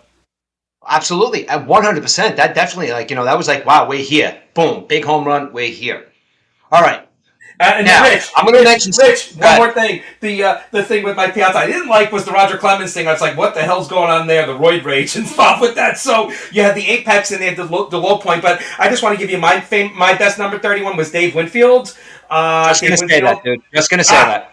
Okay, so on this Super Bowl Sunday, I guess you could figure that that Dave Winfield might have been one of the greatest athletes that never won a Super Bowl, right? What do you call it? Dave Winfield might have been one of the greatest athletes ever to be drafted out of college. He was drafted by the Padres, the Hawks, the Utah Stars of the ABA, and the Minnesota Vikings back in 1973, dude. He was drafted in 4 major sports. He was a 4-letter athlete in college. The guy, he also, what you don't know, he also played lacrosse, and he also was a part of the chess team, and he was also something else. But this guy right here, number 31, listen, Greg Maddux, number 31, probably one of the greatest pitchers of all time. But if you want to talk about 31s, Dave Winfield's got to go down in history as probably the greatest 31 ever, just become from an athletic standpoint. No doubt about it, Rich. But he came to the Yankees in 1981 with the promise that he would continue the Yankees championship runs of 1977, 78, 79. Munson died. 1980, the Yankees won over 100 games and stuff. They still didn't get there. The Orioles won that year. They played the Phillies. But 81, Dave Winfield comes to the Yankees, and the Yankees, that was a strike year. The Yankees make the playoffs, but lose to the Dodgers in the World Series. And of course, the 1984 season where he hit 340. Had that race with Don Mattingly for the batting championship, but he never really amounted to anything with the Yankees. I mean, no world championships, no rings. He did play 9 years with the Yankees, hit 200 home runs, drove in over 800 runs. But yeah, definitely one of the best athletes of all time, Rich, no doubt about it. And would have been. How did you feel? How did you feel back then? And how did you feel back then with Mattingly and Winfield going head to head to the batting title? Because I know a lot of people out there. Well, Mattingly's obviously he's a Yankee. He's their guy. Like a lot of people, a little not pissed, but a lot of people like, yo, who's this Dave Winfield coming in? Like, and he's challenging our guy for the batting title. I remember that being a very, very exciting season. That pretty much came down to the last day of who won the batting title. How did you feel as a Yankee fan back then with Dave Winfield kind of coming in and challenging at the time, Yankees guys, Don Mattingly? Like, how did you feel as a Yankee fan? When that was going on? Well, I root for the team, Rich. So I was kind of happy. It was kind of interesting to watch and stuff. I'm not gonna downplay somebody that the new guy's gonna come in and then take over and stuff. I mean, I guess it's the same thing as like a Tom Brady coming to the Buccaneers. He wins the Super Bowl. How do you feel about that? He's a lifetime Patriot. You break the team. I know it might be different, Rich, because two guys were doing this battle and stuff. And I know it was a great summer to watch, but the Yankees were pretty bad that year in '84. So this was actually the exciting thing to watch. Mattingly, Winfield, and stuff like that. But yeah, it really didn't bother me in one way, Rich. That season and stuff. I know some Yankee fans might have there might have been some controversies. Who knows? But like I said, you know what? It was fun to watch. So Dave Winfield had 22 years. He had over 3,000 hits. He had a 285 batting average. I mean, this is over a 22-year span. But I going back to Mike Piazza for a second with the number 31s. This is the one stat that stands out to me about Mike Piazza is as a catcher, he has a lifetime 308 batting average, dude. Yep. As a catcher. Yep. That's amazing. Amazing to me. Yeah, no doubt. One of the best. Is it the best average of the catcher, Rich, or yes. Up there? Yes. Yeah. Yes. Yeah. That's what I said. One of the best offensive catchers ever, basically, and stuff, and definitely deserved the Hall of Fame election and stuff. Dave Winfield, different type of player. Dave Winfield was a star. He was a star in every sport, like we said. All-Star every year, Hall of Famer, over 3,000 hits, and he also kind of led the league in getting other players' wives. Yes, I read a small story about that too, and I was one of the Yankees' wives too, believe it or not. Well, if our diehard Yankees are listening, the name Butch Weiniger. Now, Butch Weiniger was a catcher that came over in the early '80s, and there was some conflict between Butch Weiniger's wife, and Butch Weiniger was actually traded because I don't know, something out of the ordinary. But yeah, but you know what though. We like the country on the field stuff, Rich. I mean, there's so much stuff going on now. Look what's going on with Good Morning America and that tandem over there, the two hosts and stuff like that. It's just like every day in the New York Post we see articles and articles. It's like, who cares, right? It's unbelievable. It's unbelievable. Well, sticking with this theme for a second, though, we just talked about 231s baseball. We got Dave Winfield and Mike Piazza.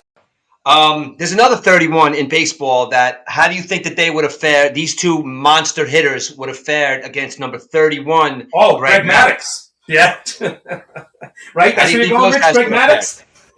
Greg Maddux, yes. How do you think these two guys, how do you think these two other 31s would have, fared if they had to get up there against Greg Maddux, who pretty much never threw the ball over 90 miles an hour? I don't think nobody did. Anybody have success against Greg Maddux, Rich? Maybe Tony Gwynn, right?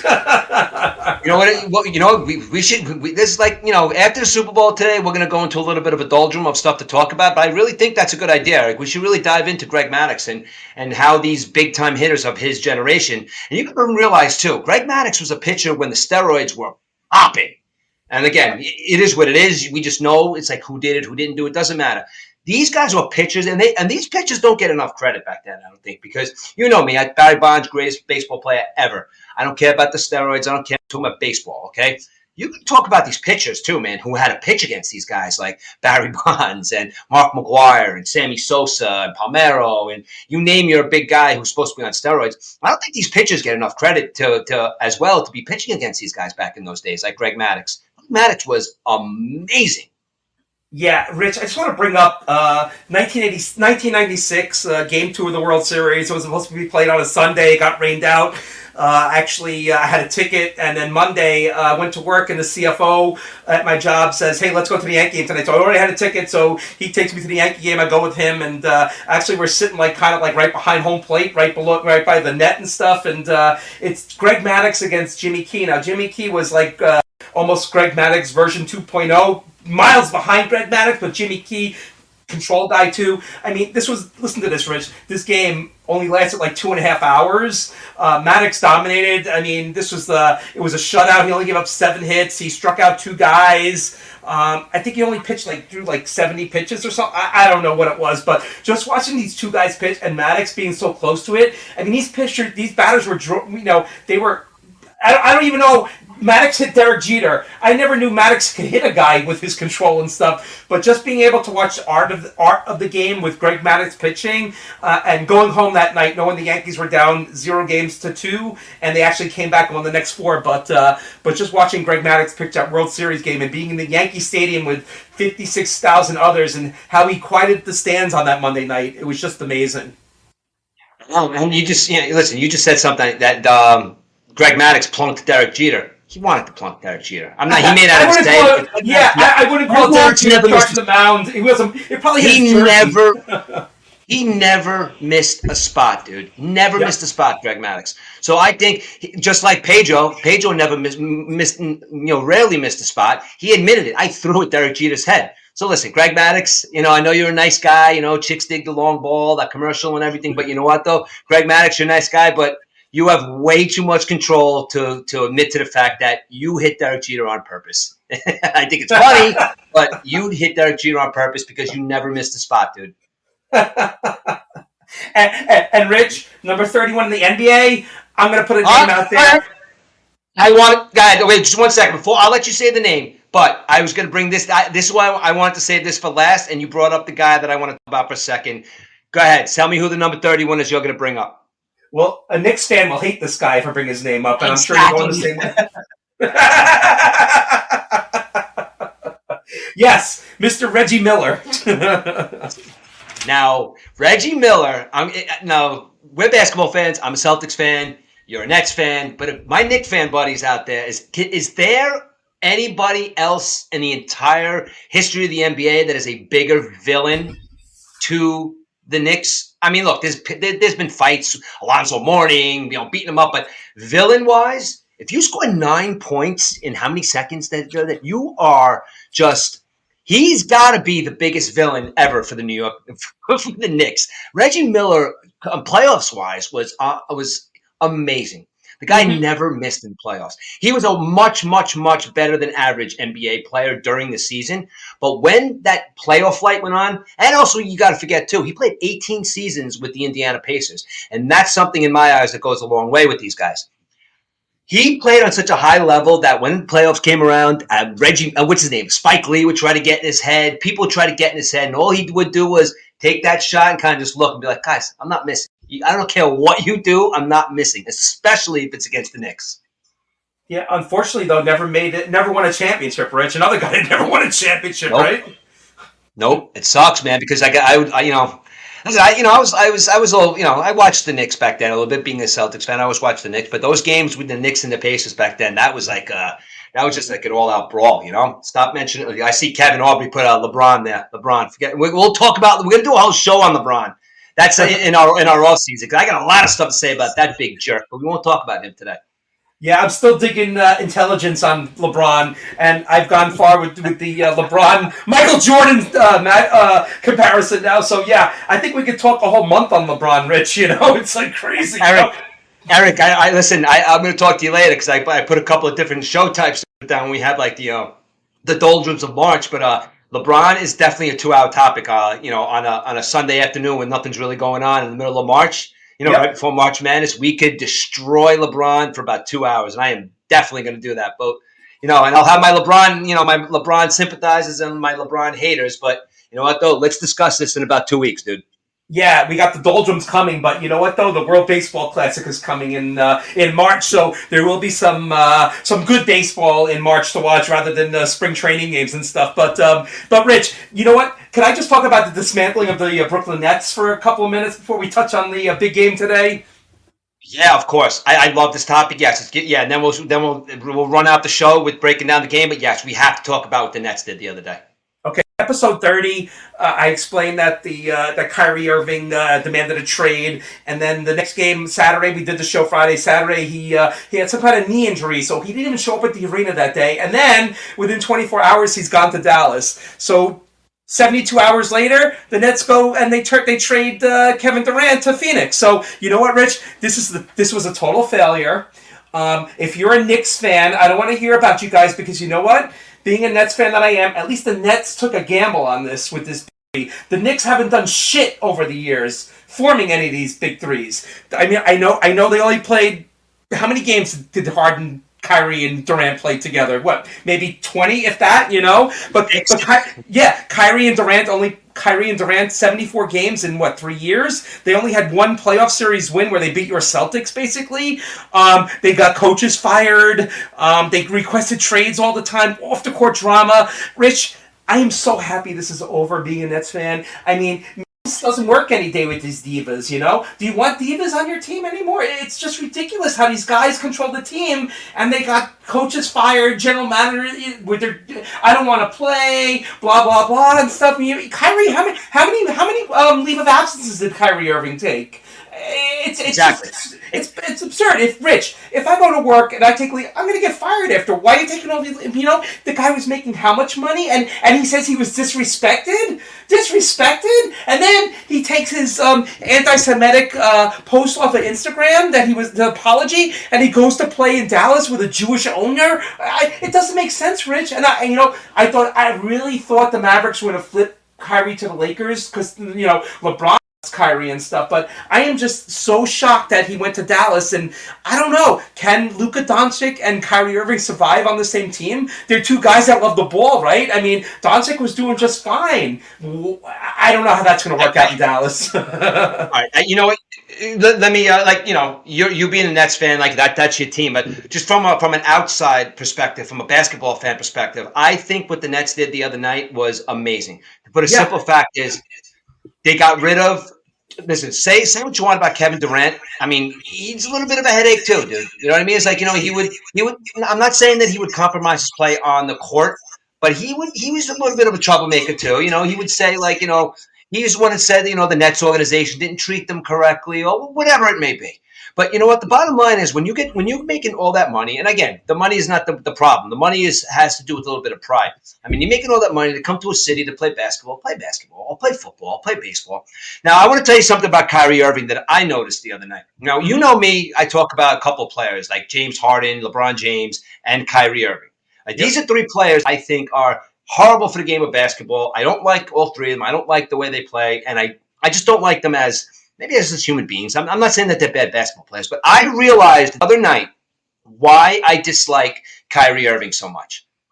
Now, I can't stand this guy for the main purposes. I don't really watch the Nets too often, but Luka was out the other night, right, for his first game back.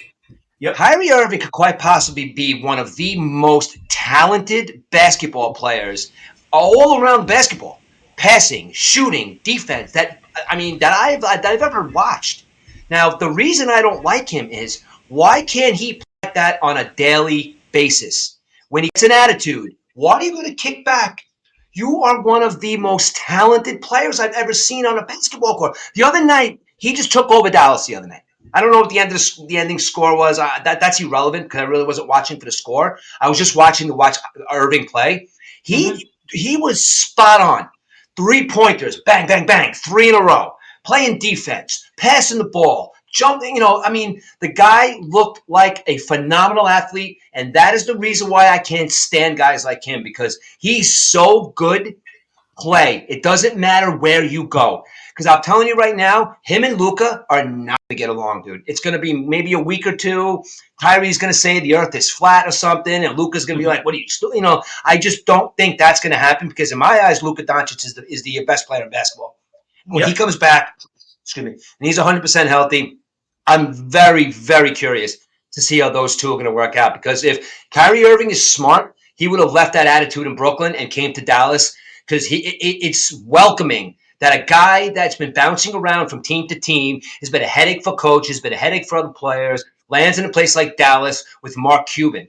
Okay, now Doncic and Kyrie Irving playing together, that team can win a championship. I don't care what you say. Now, Kyrie Irving has to hold up his end of the bargain for Dallas to be able to win, but what the Nets did last week was so good. Getting rid of all those headaches and bringing in, bringing Spencer Dinwiddie's back. I don't know how you feel about him as a Nets fan, but just he is a really, really good role player. You know what I mean? And I think with the Nets now having all these role players playing, I think the Nets, not this year, maybe possibly next year, but if they groom these guys with all the draft picks they got from these 3 or 4 years now, they're going to be back, and they're not going to be back in the we had all these superstars. They're going to be like the Golden State Warriors, maybe. How about we pick these players like Steph Curry and like guys that they get in the draft, and maybe they will become the Nets and build their team like Golden State. Because all the Golden State haters out there from a couple of years ago that thinks that they bought those championships, Kevin Durant was the only player that they bought. They drafted that entire team. So all the Golden State Warrior haters out there that say Steph Curry, this, that, and the other thing, that team was drafted. And I think the Nets, if they play their cards correctly, they could go in that same direction as the Golden State Warriors did a couple of years ago. Yeah, no doubt, Rich. And getting back to Spencer Dinwiddie was a fan favorite at the Barclays Center. I saw the fans, they love the guy and stuff. And you know what? All these guys that came back in the trade, they love being here. You got Spencer Dinwiddie, you got Dorian Finney-Smith, who's a great defender. And look at the guys you got from Phoenix. You got these guys, Cam Johnson, total role model, big religious guy. You got Mikal Bridges, one of the best defenders in the league. These guys like being here, Now you need Ben Simmons to, shape up and show that he's the leader on the team. You got Nick Claxton. I him too. Yeah, I'm sorry, but they have to get rid of him too. He's terrible. Ben Simmons is the softest player in the NBA who's supposed to be a good player. I can't stand watching Ben Simmons play. He's like a piece of paper out there. You can just blow on him, and he's terrible. Terrible. Ben Simmons, they made a documentary about this guy a couple of years ago. Here comes Ben Simmons, Sixers, and Embiid and Simmons. The guy is one of the single softest basketball players I have ever watched play. He has nothing because he's soft. Yep. So, they can't do anything now, Rich. The trade deadline passed and stuff. Who knows? The Nets might squeak into the playoffs as a 7-8 seed, whatever. That's going to be warm and fuzzy. But let's take a look. You got Mikal Bridges. He's a budding star, Rich. He could be he could be an all-star one day, basically. He's on the cusp. He won he was the defensive award last year. He won the sixth man, whatever. Great player. I'm sorry, somebody's watching my Facebook feed that I literally haven't seen in about 30 years. That's funny. I'm just looking at the feed in Podbeam. But yeah, Rich, look what else I got. Look, they got 5 first-round draft picks in 2023. 5. They got a second-round draft pick in 2025. They got their own draft pick in 26. They got 3 first-round draft picks in 2027 and a second-round draft pick in 2028. A first-round draft pick and 2 second-round draft picks, one being their own. And then in 2029, 2 first-round draft picks. 3, one is their own, and then 3 second-round draft picks, one being their own. So, you know what, though, Rich? I think this offseason, we're going to see some wheeling and dealing with the Nets. They're really going to have to get some guys that have character, not like these diva guys. But, I think the Nets are in a great position right now. We're probably one of the best positions of any team in the NBA in terms of having all this draft capital and players. They got some great role players. Some of these guys, if they were on an NBA team that's going for the playoffs, playoff contenders would love these guys on their roster right now. But, they lost these guys the big 3, and they didn't win anything with the big 3. So, you know what? Good luck. Sayonara. Exactly. And, you get a bunch of guys, like you said, I love Spencer Dinwiddie. Spencer Dinwiddie was on the Nets, and I love, watching him when he got traded. Like, he's the guy, he's not going to complain. You trade me, I don't want to come back to the Nets. He's a guy he's going to shine. He's not going to be your big, he's going to be a role player. And you know what stinks about the Nets? I think who would have been a perfect fit for the Nets because he likes New York. He loves, he's a big Mets fan, is Donovan Mitchell. I think Donovan Mitchell if I think he would have been a perfect fit for that next team. But obviously, he's gone off to greener pastures, as he calls it. But it's too bad that he couldn't get a guy like him. You know what I mean? Nice kid, great basketball player, a team, somebody to build around.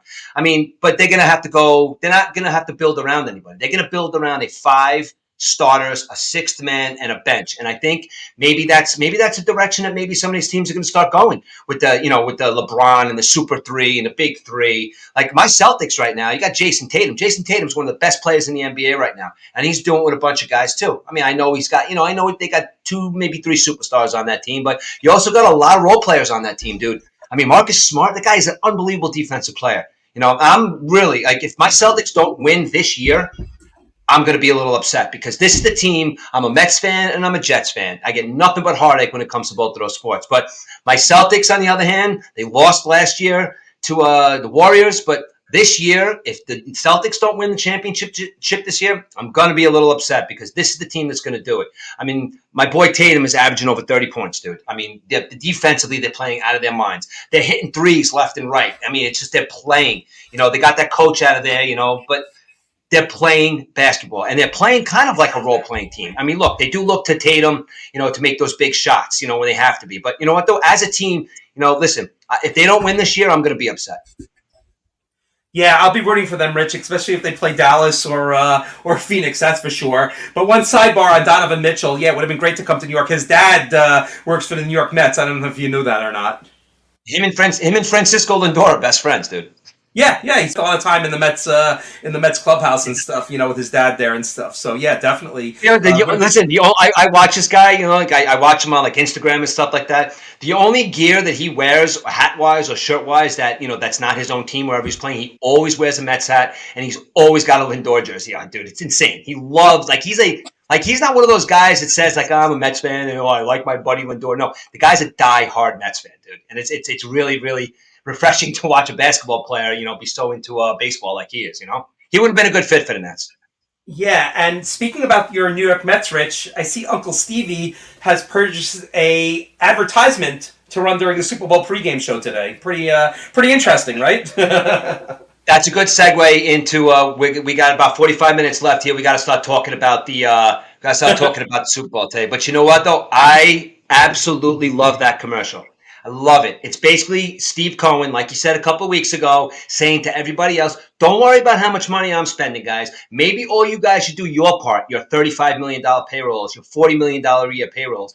Maybe you guys should take some of this luxury tax, and maybe you guys should take some of this money that we're putting into it and spend some money to have competitive teams. You know what, though? There's no salary cap in baseball. And he made it perfectly clear that he doesn't give a shit about how much money he spends. And I think a lot of these other teams, if they're complaining, why are you complaining? Because you guys could do the same thing. I don't want to hear any of these baseball owners crying poverty because most of these guys owning a baseball team or owning a football team or owning whatever professional team you do own, most of these guys, it's kind of like their fantasy team. They're multi-billionaires, and that's the reason why they own these franchises. You know what I'm trying to say? Yep, no doubt about it. It's ballsy. I thought it was during the Super Bowl, which would have been pretty funny. That would have been the $7 million 30-second ad, and it would have been advertised all around the country for Mets tickets. But just the fact that he's doing it, that no other baseball team has done that before, and it will air in the pregame show, I think it's pretty interesting. And I'll be looking out for it, Rich, because how much we love baseball. And baseball starts this week with spring training, but we have one more football game to go before we can actually say sayonara to football, hello baseball, basically. And exactly. So let's get to the reason why we are all here today. It's Super Bowl Sunday, everybody. Super Bowl Sunday, holiday, one of the biggest days of the year for sports. What are we going to be talking about here today, bud? Okay, what do you think? Like, what do you think about what's going to? I'll give our predictions last, okay? Okay, I'm just going to give you a couple of... Let's talk about the teams for a second. Yeah, a couple of facts, Rich, before we head into the teams and stuff. Super Bowl 57, like we said, or if you're into Greek numbers, it's LVII. It will kick off at 6:30 today on Fox. And another Mets spice to the Super Bowl is Kevin Burkhardt will be calling the game today for Fox. No more... Hold on one second. Yep. Just talk about Burkhardt for a second. Do you think that there's ever been a guy that's rose to such stardom as Kevin Burkhardt so quickly? I'm not saying he's the best out there. He's good, but I don't think I've ever seen somebody rise to stardom so quickly. He literally went from sitting in the seats of Citi Field and interviewing random fans to all of a sudden being one of the biggest guys on Fox. His rise was so quick. Yeah, his rise was very quick, but you know what though? I prefer him over Joe Buck any day. And his counterpart Greg Olson, he's also a great football mind, the former tight end for the Panthers. But we all know next year it's going to be Brady in the booth being another number one team, or that's if he doesn't play. Rich, what Brady did sign his retirement paperwork this week with the Union, so we'll see what happens with that. But getting back to the game, Rich, the Eagles are 1.5-point favorites. The over-under is 50.5 points. This is the third Super Bowl in Glendale, Arizona. The first time without quarterback named Tom Brady being on either team. First time two African-American quarterbacks are going against each other. Like we said before, $7 million for a 30-second commercial. And commercials account for 45 minutes of airtime. If they cut the commercials out, maybe the game would end a little bit faster. Super Bowl winners have won the coin toss 24 out of 56 times. The Eagles will be wearing green today, but that might be an omen because the teams that wear white are 36-20 in Super Bowl history. Both teams have combined for 125 sacks. The quarterback, either Jalen Hurts or Pat Mahomes, might be winning the MVP tonight. 30 quarterbacks have won MVPs in the 56 games. And the city of Cleveland is the only city that has never won a Super Bowl or hosted a Super Bowl, you believe it or not. So hats off to our folks in Cleveland. What a city that is. So, all right. So, like you said, let's start breaking it. Let's start breaking it down. Why we think. Personally, I'm just going to come right out and say it. I know we don't have predictions at the end, but I'm going to go right out and say it. But I'm all over the Chiefs in this game, and I think it's going to be a very close game. And the reason being is why I just wax poetic, as they say, on Pat Mahomes. The other thing that's going to keep Pat Mahomes at bay is I know I mentioned it before. You know, the Philadelphia Eagles has a team at 80 sacks this year. 80 sacks. Yep, quite a bit. You know, I mean, actually, and then like I said, and for a defense like the Philadelphia Eagles. But the thing is, they have to chase Mahomes. Because if they chase Mahomes out of the pocket, Mahomes is one of the very few guys that can throw across his body, make those crazy throws like I was saying before. But when you think about it, though, they have to chase him down. And they also have to get the linebackers involved, too. Because if the defensive line is chasing him down, the linebackers have to either go out there and cover somebody on the slot or cover somebody, when the tight ends or something. But then Pat Mahomes will beat you deep. I'm sure the coach has a game plan for Mahomes, but Mahomes is going to hurt you with his legs, even with a bum ankle. Or they say he's almost 100%, which I believe. But they're going to have to keep Mahomes in the pocket to get, because they chase him out of the pocket. He's either he's going to run. I know his over under on rushing today is like 18 yards or something like that, but he may have more than 18 yards rushing, and I think he's probably going to throw for over 300. It's going to be a very surprising game because if you look at a guy like Mahomes, throws to a bunch of different receivers. And I understand the Eagles have the best defense in football right now. And I understand that one of the best cornerbacks in football came back a couple of weeks ago just in time for the playoffs. But the fact that Mahomes throws it to so many different people and has so many different types of weapons with running back, with Kelsey, with Juju and all those guys, like that's going to be a team that, yes, they have a great defense, but they also have to they can't really just key in on the run, or they can't really just key in on the pass. They have to key in on the entire team, or Mahomes is going to kill them. Yep, and we could agree, Rich, that these are the two best teams in the NFL that are playing today. We could agree with that, right? Yes.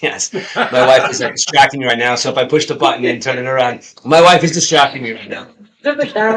Exactly. But yes, Eric, I would definitely say that these have got to be the two best teams in the NFL. Well, obviously, I guess you're right, though. Sometimes it's, the two best teams don't always make it, but I do think that these are the two best teams because, listen, Cincinnati and Burrow showed last week that they all the talk about Burrow overtaking Mahomes and overtaking, Josh Allen as being the guy. Listen, he showed that he's got a little bit more to go. Maybe if he had Anthony Munoz on that Cincinnati Bengals offensive line, maybe he would have threw for some more yards. But he's still a couple of steps away from Pat Mahomes, as I think everybody else. And Jalen Hurts, by Jalen Hurts getting hurt, he would have probably been the MVP. You know what I'm saying? Oh, yeah. I agree, Rich. I agree. But, the Eagles were in shambles, Rich. I mean, the Eagles are coming off a 4-11-1 season just like 3 years ago. Jalen Hurts was even benched Nick Subfield, the third string quarterback. So the Eagles general manager, Howie Roseman, rebuilt this franchise from the bottom up in record time. Jeffrey Lurie, he nailed the Nick Sirianni hire, basically, and Hurts is back as the star. But I love the narrative of the Super Bowl. We spoke about the Kelsey brothers narrative, which is pretty cool, that one of the boys will win their second ring and the other one will still be stuck with their first ring, but whatever. But I also love the Andy Reid narrative. Now, Reid was the coach in Philadelphia for 14 years, only had 3 losing seasons, but never actually got to the Super Bowl, with the Eagles and stuff. Never won the big game. But yeah, Andy Reid actually fired Nick Sirianni when he came to Kansas City. So it's kind of like this narrative of the coaches and stuff. It's pretty cool how this works. But it seems like when Andy Reid got Mahomes, it finally clicked in, and Andy Reid's like one of the best coaches in the league. I bet you'll agree with that, right? 100%. Right now, I think he's probably the best. I mean, you still got Belichick there still, but Andy Reid's teams are obviously playing on a high level now more than the Patriots are. I mean, but you also listen, Bill Belichick went through it for 20 years. He had the best quarterback in the league on his staff. And other role players. Like you said, you think Andy Reid and Pat Mahomes. Being a Jet fan, I hope that Andy Reid and Pat Mahomes at some point, we're talking about him 20 years now, with Pat Mahomes having 7 Super Bowls and Andy Reid having 7 Super Bowls instead of Belichick and Brady. But the fact of the matter is, we got a long time to go. We got a long time to see if that's going to happen. You know what I'm saying? But Pat Mahomes is just like another level. The guy just does everything. And Jalen Hurts, he does everything too. But the only thing that the Eagles do have over the Chiefs is that defense is ridiculous. But I think Pat Mahomes is going to figure out a way to maneuver around that defense, because if they're going to chase him down, he's going to throw on the run, and he's got a lot of weapons too. As does Jalen Hurts, but Mahomes also has more experience than him in the big game. You know what I'm saying, dude? Yeah, and these teams last played in October 2021, and Mahomes had 5 touchdown passes and a 42-30 win. But you know what? This is 2022, and the Eagles, like we said, led the league in sacks. They had one of the third best sack totals in NFL history. They have 4 pass rushers with over 10 sacks, and Hassan Reddick is the star, 19 and a half sacks, including the playoffs. He dominated the NFC Championship game, but, the 49ers were very thin at quarterback.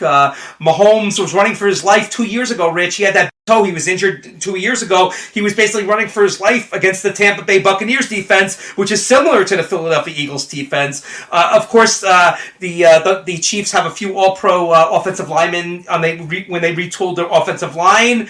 But, Mahomes, with this latest injury, is not as mobile, and, the offensive line must protect him, or else it's going to be a similar type thing, and it could be a blowout if the offensive line doesn't protect him.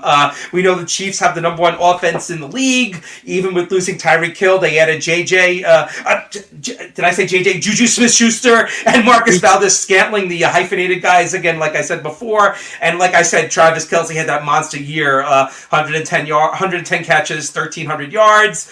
It's going to be a good game, Rich. We'll break it down and stuff, but, I think the key is the Philadelphia Eagles pass rush against the Chiefs offensive line, and how much Pat Mahomes has to run for his life today. But the running backs, the kid from Rutgers and the old Vikings guy, they might be used out of the a lot of screen passes today, I think, which wasn't shown in the playoff game. So the Eagles have to watch out for the screen passes to running backs, because I don't think the Chiefs will be able to run the ball today. But yeah, I think the Chiefs have to utilize Pacheco. I think also, and I think the Eagles have to utilize Boston as well as their, to get the short yardage, or maybe to get the Chiefs and the Eagles, if they get down inside the red zone, I think they're going to have to, the Eagles are going to have to use Boston, and I think the Chiefs are going to have to use, they're going to have to rely on Pacheco a lot coming out of the backfield. Yeah, don't forget the Eagles also have Gainwell, too, who's a really good running back, too. He might be the starter next year, because Sanders is going to be a free agent, and I don't know if they're going to bring Sanders back, but I think the Eagles have a better running game than the Chiefs. What do you think about that? Well, I think they do, because, because of the quarterback as well, But, you just said before, you talked about Mahomes 2 years ago and how he was running for his life. Now, that I was just describing how I think Pat Mahomes is the best athlete/quarterback in the NFL right now. I just think that he has 2 more years of experience to combat a defense like that. So maybe they would chase him. It was the 49ers chasing him around all over the place. But I do think that he's got 2 more years of experience of getting chased all over the field. And I think, experience, I think that's going to come into a factor too with Mahomes, because the guy, again, just does something on just another level that a lot of quarterbacks and a lot of athletes don't do. So I think that 2 more years of experience on Mahomes is going to help him around this dominating Philadelphia defense. And again, like you keep saying, it's going to be a good game. That offensive line for the Chiefs has to do their part today. And just like the Cincinnati Bengals, they had to do their part last week, and they did not do their part. So they have to protect this guy today because offensive line, the way you look, if you're a football guy, and you really follow football out the trenches, I was a big trenches guy. And that's why I was following the 49ers. That's the reason why I thought the 49ers were going to take their trenches on their offense and their defensive lines. They were going to take that all the way to the Super Bowl. But obviously there was a little hiccup, and, the Eagles obviously just played a better game. That game could have gone either way on 1 or 2 plays. It looked like a blowout, but I think that game could have gone either way. And listen, they took out all the quarterbacks. I mean, that game was pretty much won, It was won because, there was really no quarterback there. Brock Purdy came back in. They pretty much might have ruined that kid's career by putting him back in. But I always thought that the trenches were going to win the Super Bowl this year. Obviously, I was wrong, but the Kansas City Chiefs offensive line has to play a good game. They have to protect Mahomes, as does the Philadelphia Eagles. But they do have a really good offensive line. So personally, I think it's going to be a good game. I hope we see a good game, and obviously, going with this, I think the Chiefs are going to outright win, but it's going to be won with Pat Mahomes and his legs and his arms both ways. I think it's going to be won by Pat Mahomes, and he will be the MVP. But don't forget, Rich, the Eagles have one of the best cornerback tandem in the league with Darius Slay and James Bradbury. They only gave up 180 yards passing per game this year. Their schedule was the best schedule in the world. It looked like an easy cupcake schedule, but you know what? They're clamping down. I think the key for the Eagles defense is you got to stop Kelce.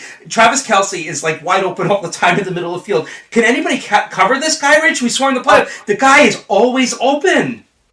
Yeah. They did a run through a couple of weeks ago about, of all the times that Mahomes completed a pass, but literally was looking at he wasn't even looking at Travis Kelce, and Travis Kelce was just wide open almost all the time. I'm not saying he went to another receiver and, incomplete pass because he didn't see him, but he just happened to throw it to somebody. But you look, and Travis Kelce is always open, dude. How do you leave a guy like him open all the time like that? Or is he just that elusive? Yep.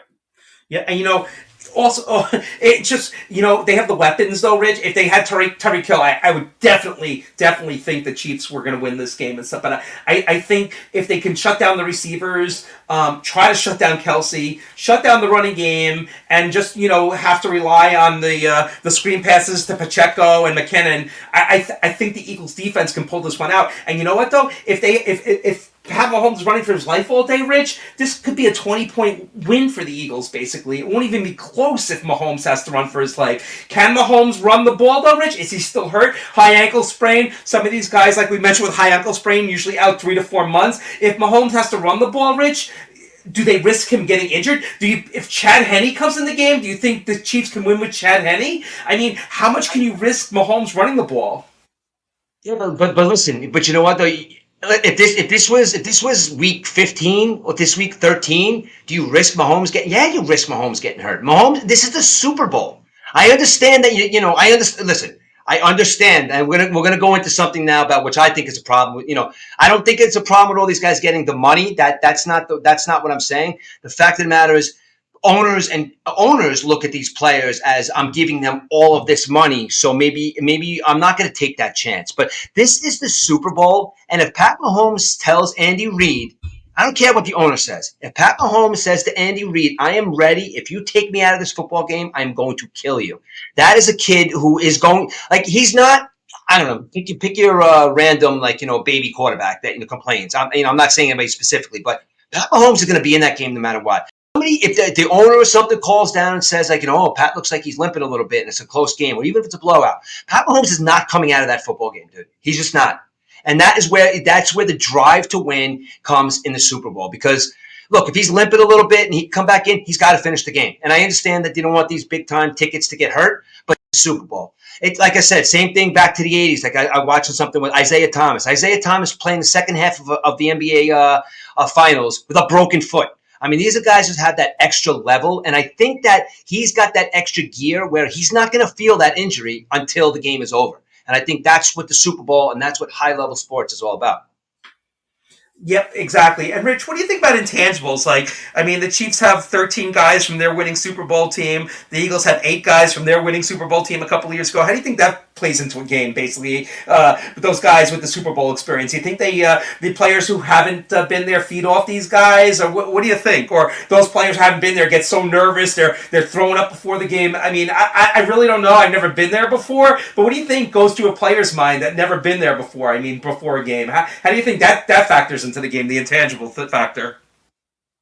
Listen. I think football. I think football is a sport where the intangibles are sort of a factor. Like I think the intangibles will be a factor if you get a team that's never ever been there. If there's a player that's never ever been the entire team, and then you get an experienced team. Like let's say like an experienced 49ers team from the '80s goes up against a rising team that's not that good, has no experience. Of course you're going to go with the experience. But then, you never know. You have those players. But I think that if you got a certain number of players on each team that have been to the Super Bowl and you do have a player that's a little nervous, I don't think this day and age with how big these colleges are. I mean, when you're at college and there's 100,000 people watching you play football every single week, week in and week out, I don't think the fact that the big stage so much, like everybody watching, gets involved. And I think that football is a sport where you have these guys that are experienced, like somebody that's been there a long time, and they get that young kid. It's like, listen, kid, you're going to be okay. Just follow my lead. Well, I don't think that that's somewhere, with Donovan McNabb throwing up, before the game. I just don't think that this day and age, I think the intangibles mean a little bit, but I don't think they mean as much because a lot of these guys have been here already. So I don't think if you tell somebody who's nervous, he's never going to show it. If you get the 10-year vet who's been there 4 or 5 times, it's not even going to be a spoken word. They're all going to sit down to dinner the night before and say, every single person deserves to be here. He's like, we're all, the final things, we're going to win the Super Bowl. So I think once that's said, I don't think it translates to the field. But I think once that's said from your team leader and your young guys see your team leader saying, if God forbid this goes awry, I'm putting you on my back or something like that. I don't think the intangibles mean so much. How do you feel about that? Yeah, I agree, Rich. I mean, some of those times, the media just puts out the numbers and stuff. I mean, we've seen teams that, like, say, like a Kansas City Royals beat the Mets in the World Series basically a couple of years ago. I mean, did they go, how many Kansas Royals have World Series experience? I mean, most of the guys the year before were on the team when they played the Giants, but how many of those guys ever won a World Series, basically, So I don't think it really matters. I think these guys just go out and play, and, it depends who's loosey-goosey and who's going to throw up. I mean, it depends on the guy. Some guys have anxiety before the game, but if they had anxiety, they shouldn't be professional sports athletes. But 2 players who could play key in this game, Rich, one of the guys, a local guy, not a local guy, but played with the Giants, Kadarius Toney. I mean, he had a lot of injuries and stuff, but I think he could be one of these guys that that rips off a big play in the game. And also for the Eagles too, Dallas Goedert. Dallas Goedert signed that big contract, and he really came into his own. He could be not ranked him in the upper echelon, but he was behind Zach Ertz a couple of years, and then Zach Ertz went to the desert to play with the Cardinals. But I think Dallas Goedert could be a key in this game for the Eagles as well. It's always these like no-name guys. Well, these guys aren't really no-name, but it always, it seems like coaches go off their game plan sometimes, what they do in the regular season, the Super Bowl with the trick gadget plays and stuff. And that's why I said with the offensive linemen catching touchdowns and stuff. But who are your players, Rich, that can have a big play? I mean, I know you still talked about Boston before, the running back and stuff, but there's always that one guy that seems to stand out with this trick play that always gets in the end zone, basically. I think he's their main running back, but I think Pacheco's going to do something today. I think Pacheco's going to let loose maybe a long run or something. I think he's going to be that one guy who you don't really like. God, obviously, he's a pretty decent running back, but I think he's going to be that guy that you're going to look at as like, wow, we really got to key on this guy more than normal because he was hurt in the middle of the season, and gradually, slowly but surely, he's been coming back. Yet, he's had a good playoffs. I think Pacheco is going to be a guy that's going to stand out, I think, in this game. And I think if it's going to be on the other side of the ball with Philadelphia, listen, we know Jalen Hurts is going to have a good game. I think on the other side of the ball, it's going to be what's his name, Devontae Smith. Mm-hmm. I think he's going to have a big game for Philadelphia. He's a slow rising star, not a slow rising star, but he's a rising star in the NFL. And I also think that he didn't make that catch last week. That could have been a game changer, but he's a young kid I think is going to make a difference today. I actually think there's a good chance that Jalen Hurts doesn't even get the MVP if Philadelphia wins. I think one of these guys, it's going to be somebody like you said. Maybe it's going to be a Boston or it's going to be a Devontae Smith. I just think it's good because if you look at I mean, you look at Jalen Hurts. Jalen Hurts is a weird situation because if you look at some of his stats that have been in the last couple of weeks, like he's got his 15 for 21s, 121 yards, but yet he's running for like 68 yards. But then if you look at a game, he throws for 300 and he runs for 5. He's an anomaly when you think about it because you don't really know what kind of guy is going to come out on that football field. Is he going to throw the ball all over the place to Devontae Smith? Is he going to run all over the place behind his offensive line? So I think if you look for two guys on both sides of the ball, I think you're going to look at Pacheco on the Chiefs side, and I think you're going to look at Devontae Smith on the other side. I think those two guys are going to have a big game for both of these teams for them to win. So those are my two guys that I think are going to have big games. You know who's back today? Clyde Edwards-Helaire is back for the Chiefs too at running back. So we haven't seen him in quite a while. So I'm kind of wondering, will he have a script in today's game as well with the other two guys at running back? So it's going to be hard to run on this. You have to agree, though, Rich. It's going to be hard to rerun on this Eagles defense. I think Patty Mahomes is going to have to work the game with his arm basically. I would love to see Andy Reid at some point in this game today. Pull out the Statue of Liberty play, or like I said before, like the fumble Ruski or something like that. Just kind of throw people. That's kind of funny. Like when you see like in the beginning of the game when like these coaches that have been around a long time, and they kind of like in the first quarter, break the static a little bit with some crazy play. I'd like to see Andy Reid come out in the first quarter and kind of do a little like a weird play, something that kind of catches them off guard, like a hook and ladder or a Statue of Liberty play, for lack of a better term. I think that one of these old school coaches, to kind of break the monotony. I like when stuff gets done like that. I think what was it? I think it might have been the Redskins back in the '80s sometime. I think they started the game with a fumble Ruski or something. I could be wrong, but I'd like to see one of these coaches that kind of like pull some crazy shit like that to kind of throw the other team off guard. Yeah, when you said Andy Reid's going to pull out, you know what? The first thing I thought, he's going to pull a cheeseburger out of his pocket. I thought you were going to say. Did you see that? I know this video goes around every single year, and even when Andy Reid is not in the Super Bowl, but you see this video of Andy Reid at 12 years old in that throw and punt contest, big he is compared to the other 12-year-olds. Somebody put that up there. I think one of our friends put it up on Facebook, and I said, that's Andy Reid at 12. The guy was like 6'9", 300 pounds, right? As an 11-year-old, right? I almost hope that I don't know if that video is fake or not. I hope that's real because literally at 12 years old, Andy Reid is double the size of anybody else on that field. It's a very funny video to watch. But think, Andy Reid coming from that. Now he's in the Super Bowl, and these Super Bowls that he won, and then that he's been going to is so well deserved because Andy Reid's the type of coach that when you think about coaches, we ask people who's the best coach in the NFL or who's this, who's that. Andy Reid doesn't really get talked about as one of the greatest coaches of all time, but he coached 2 football teams, and he did what he could. He had Donovan McNabb as a quarterback, but now he's like, we had Donovan McNabb. Now we have Pat Mahomes. So he's a guy that's going to go down in history as one of the greatest coaches of all time. But now, while he's in the same light as Belichick is, against him and stuff like that, Andy Reid I don't think gets talked to as much as he should as being one of the greatest coaches of all time. Hall of Famer, no doubt about it, Rich. Yeah, absolutely. Yeah. And he's only 64. All right. Rich, one more player who's going to have a big game today? One more? Oh. Rob Gronkowski. And ask me why. Why? At some point during the game, Rich, the retired tight end, or we say semi-retired, whatever, he might come back. I hear some teams are looking to get him for next year. He will attempt a 25-yard field goal live on a FanDuel commercial for the kick of destiny. If he makes it, FanDuel users will win $10 million in free bets. So EDUBBS already put in his money. So if Rob Gronkowski gets that field goal, I can bet on some NBA games tomorrow night. No, Rob, that commercial for what you're talking about, that Rob Gronkowski commercial is so funny. When he's benching his shirt, he's running, he's pulling the parachute, all to kick a 25-yard field goal for charity. Listen, not only is he one of the best tight ends of all time, he's definitely one of the most entertaining football players of all time as far as his personality. That guy's great, man. You're going to probably see a lot of him today. He's going to be, who's he working for? What station is he working for? Fox? He's with Fox, so he'll be part of the game and stuff. I don't know if the FanDuel commercial is related with Fox, but yeah, he'll be around. And also, another great athlete in the stands today, Rich, one of the biggest Eagle fans, Mr. Mike Trout.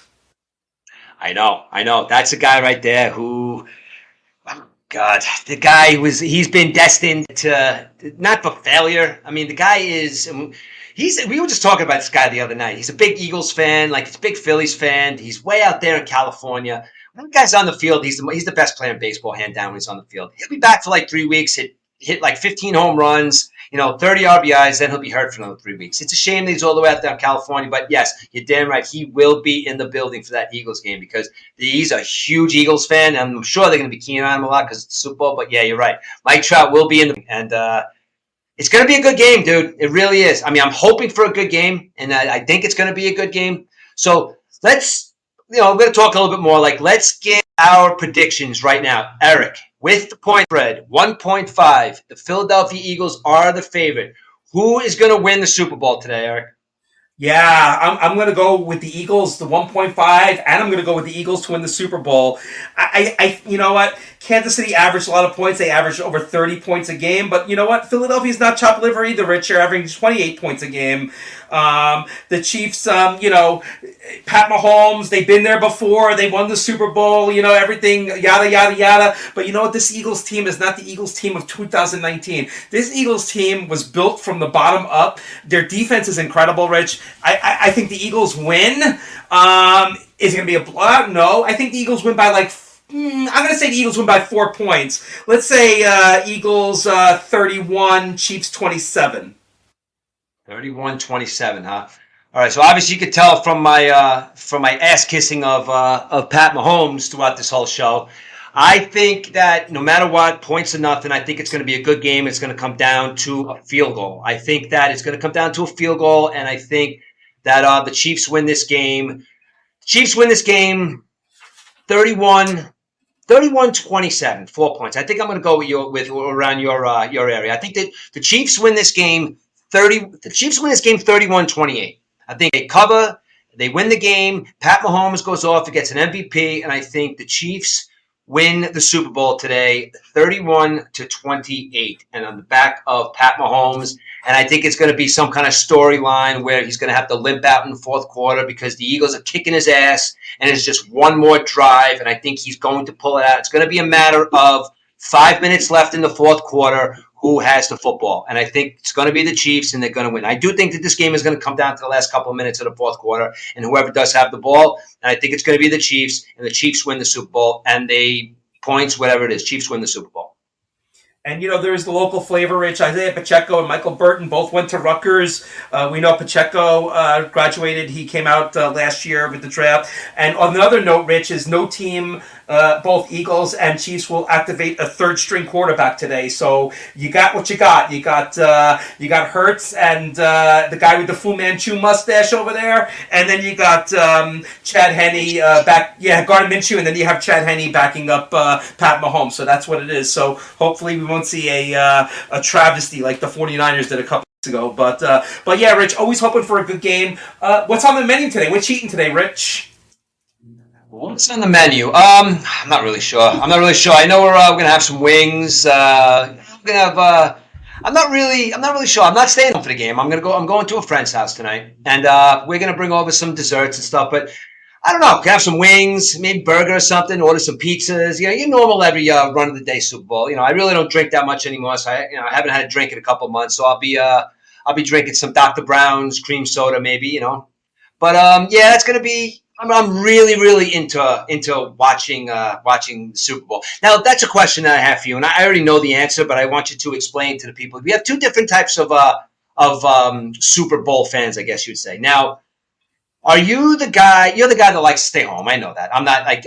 If you ever got invited to a Super Bowl party, what would entice you to come to a Super Bowl party? If you had to leave the Weisfeld mansion over there and go to somebody's house and watch the Super Bowl, what would have to bring you out of your home to watch the Super Bowl?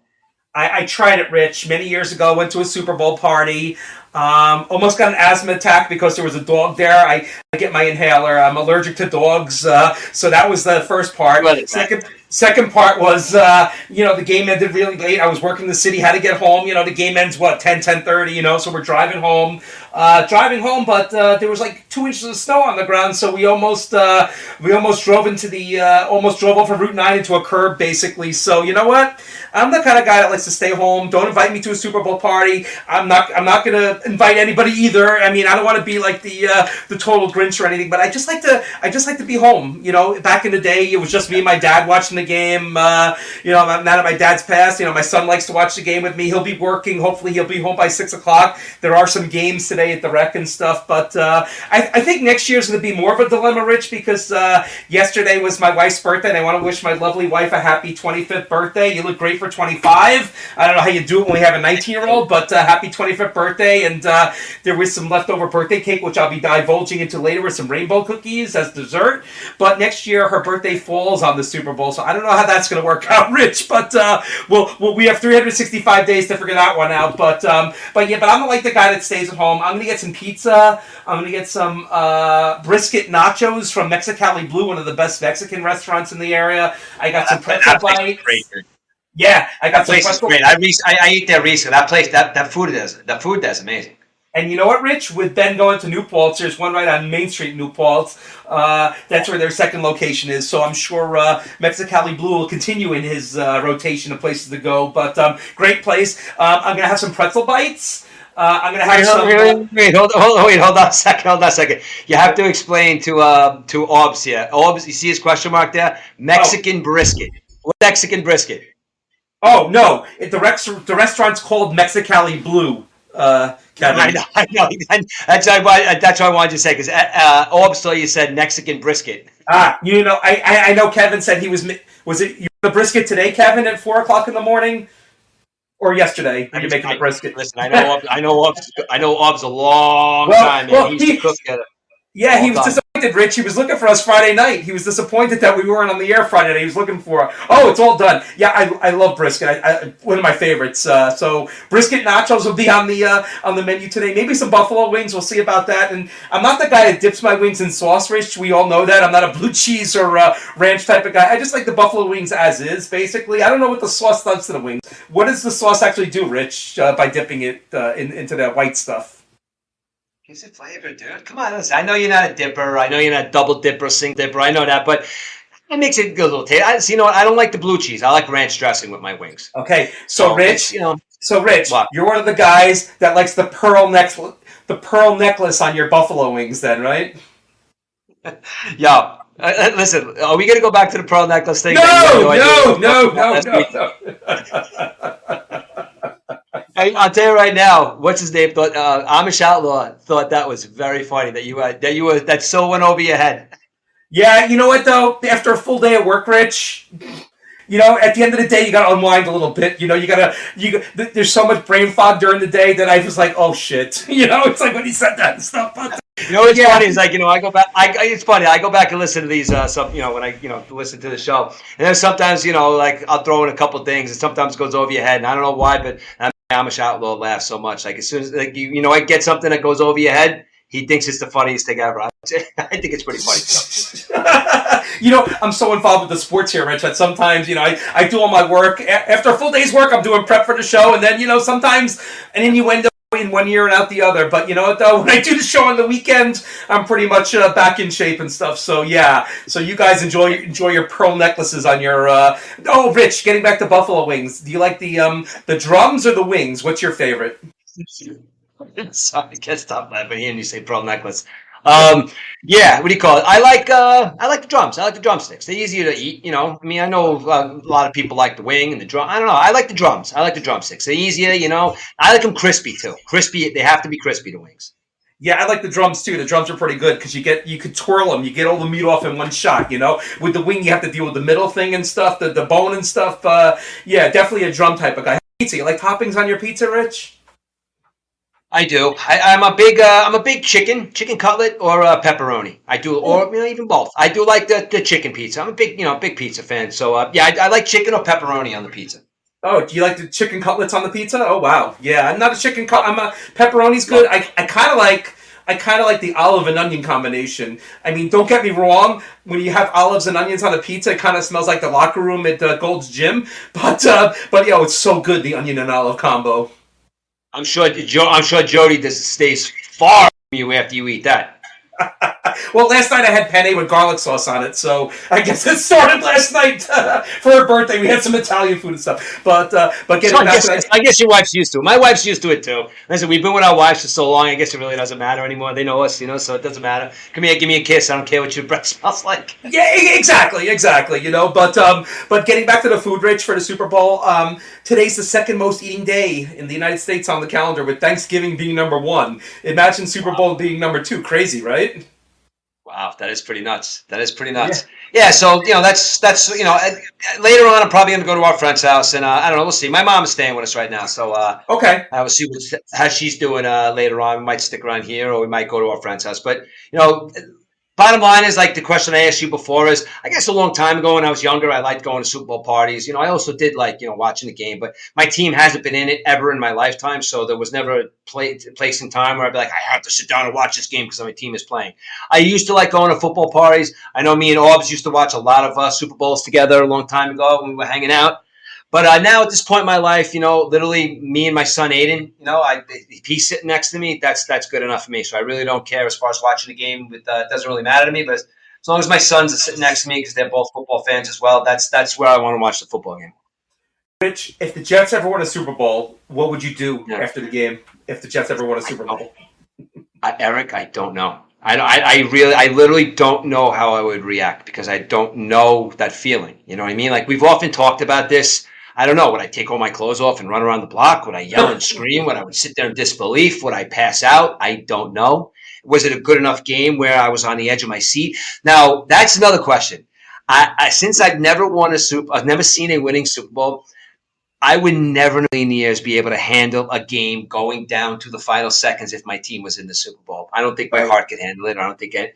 Like I watch my son sometimes watching, the Jet game or a Mets game, and Mm-hmm. as he takes it as I do, takes these games to heart. I don't know. The two of us were actually just talking about this the other day. Like, what would we do if our team was in the Super Bowl in the World Series? Like, I don't know if we. He said to me the other day, and I think it's the best answer. He goes, if our teams were in the Super Bowl or the World Series, I literally don't think we could watch this game with anybody else. I think me and you should be lock ourselves in a room, and so nobody sees how actually crazy we actually are. So if our team was ever in the Super Bowl, I literally do think it would just be me and Aiden sitting in a room watching it together.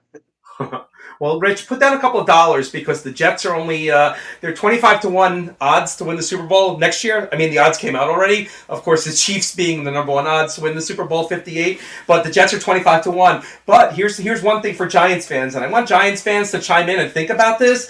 Why are the Giants 40-1 to win the Super Bowl? They really dropped. Is it because Daniel Jones might not get signed or Barkley or something like that? But the Giants coming off such a good year, all of a sudden next year, it looks like they're on the outside looking in, basically. So yeah, I know we talked about this yesterday. I really truly do think that's only these. Listen, these are preliminary odds; they're going to change. But I think that the reason that the Giants are sold 40-1, I literally think that there's a discussion in that locker room where Daniel Jones might possibly get an offer because there's a ton of teams out there that is looking for a quarterback. And I know Daniel Jones doesn't look like that guy that'd be like, he'd go for the most money or go to a different team. But also he played so well this year, that he does deserve to go to a place. And the Giants are that place. So I don't see him leaving. But I think when you put out those preliminary odds like that, I think that that's the reason. I think the odds go down if Daniel Jones signs the contract.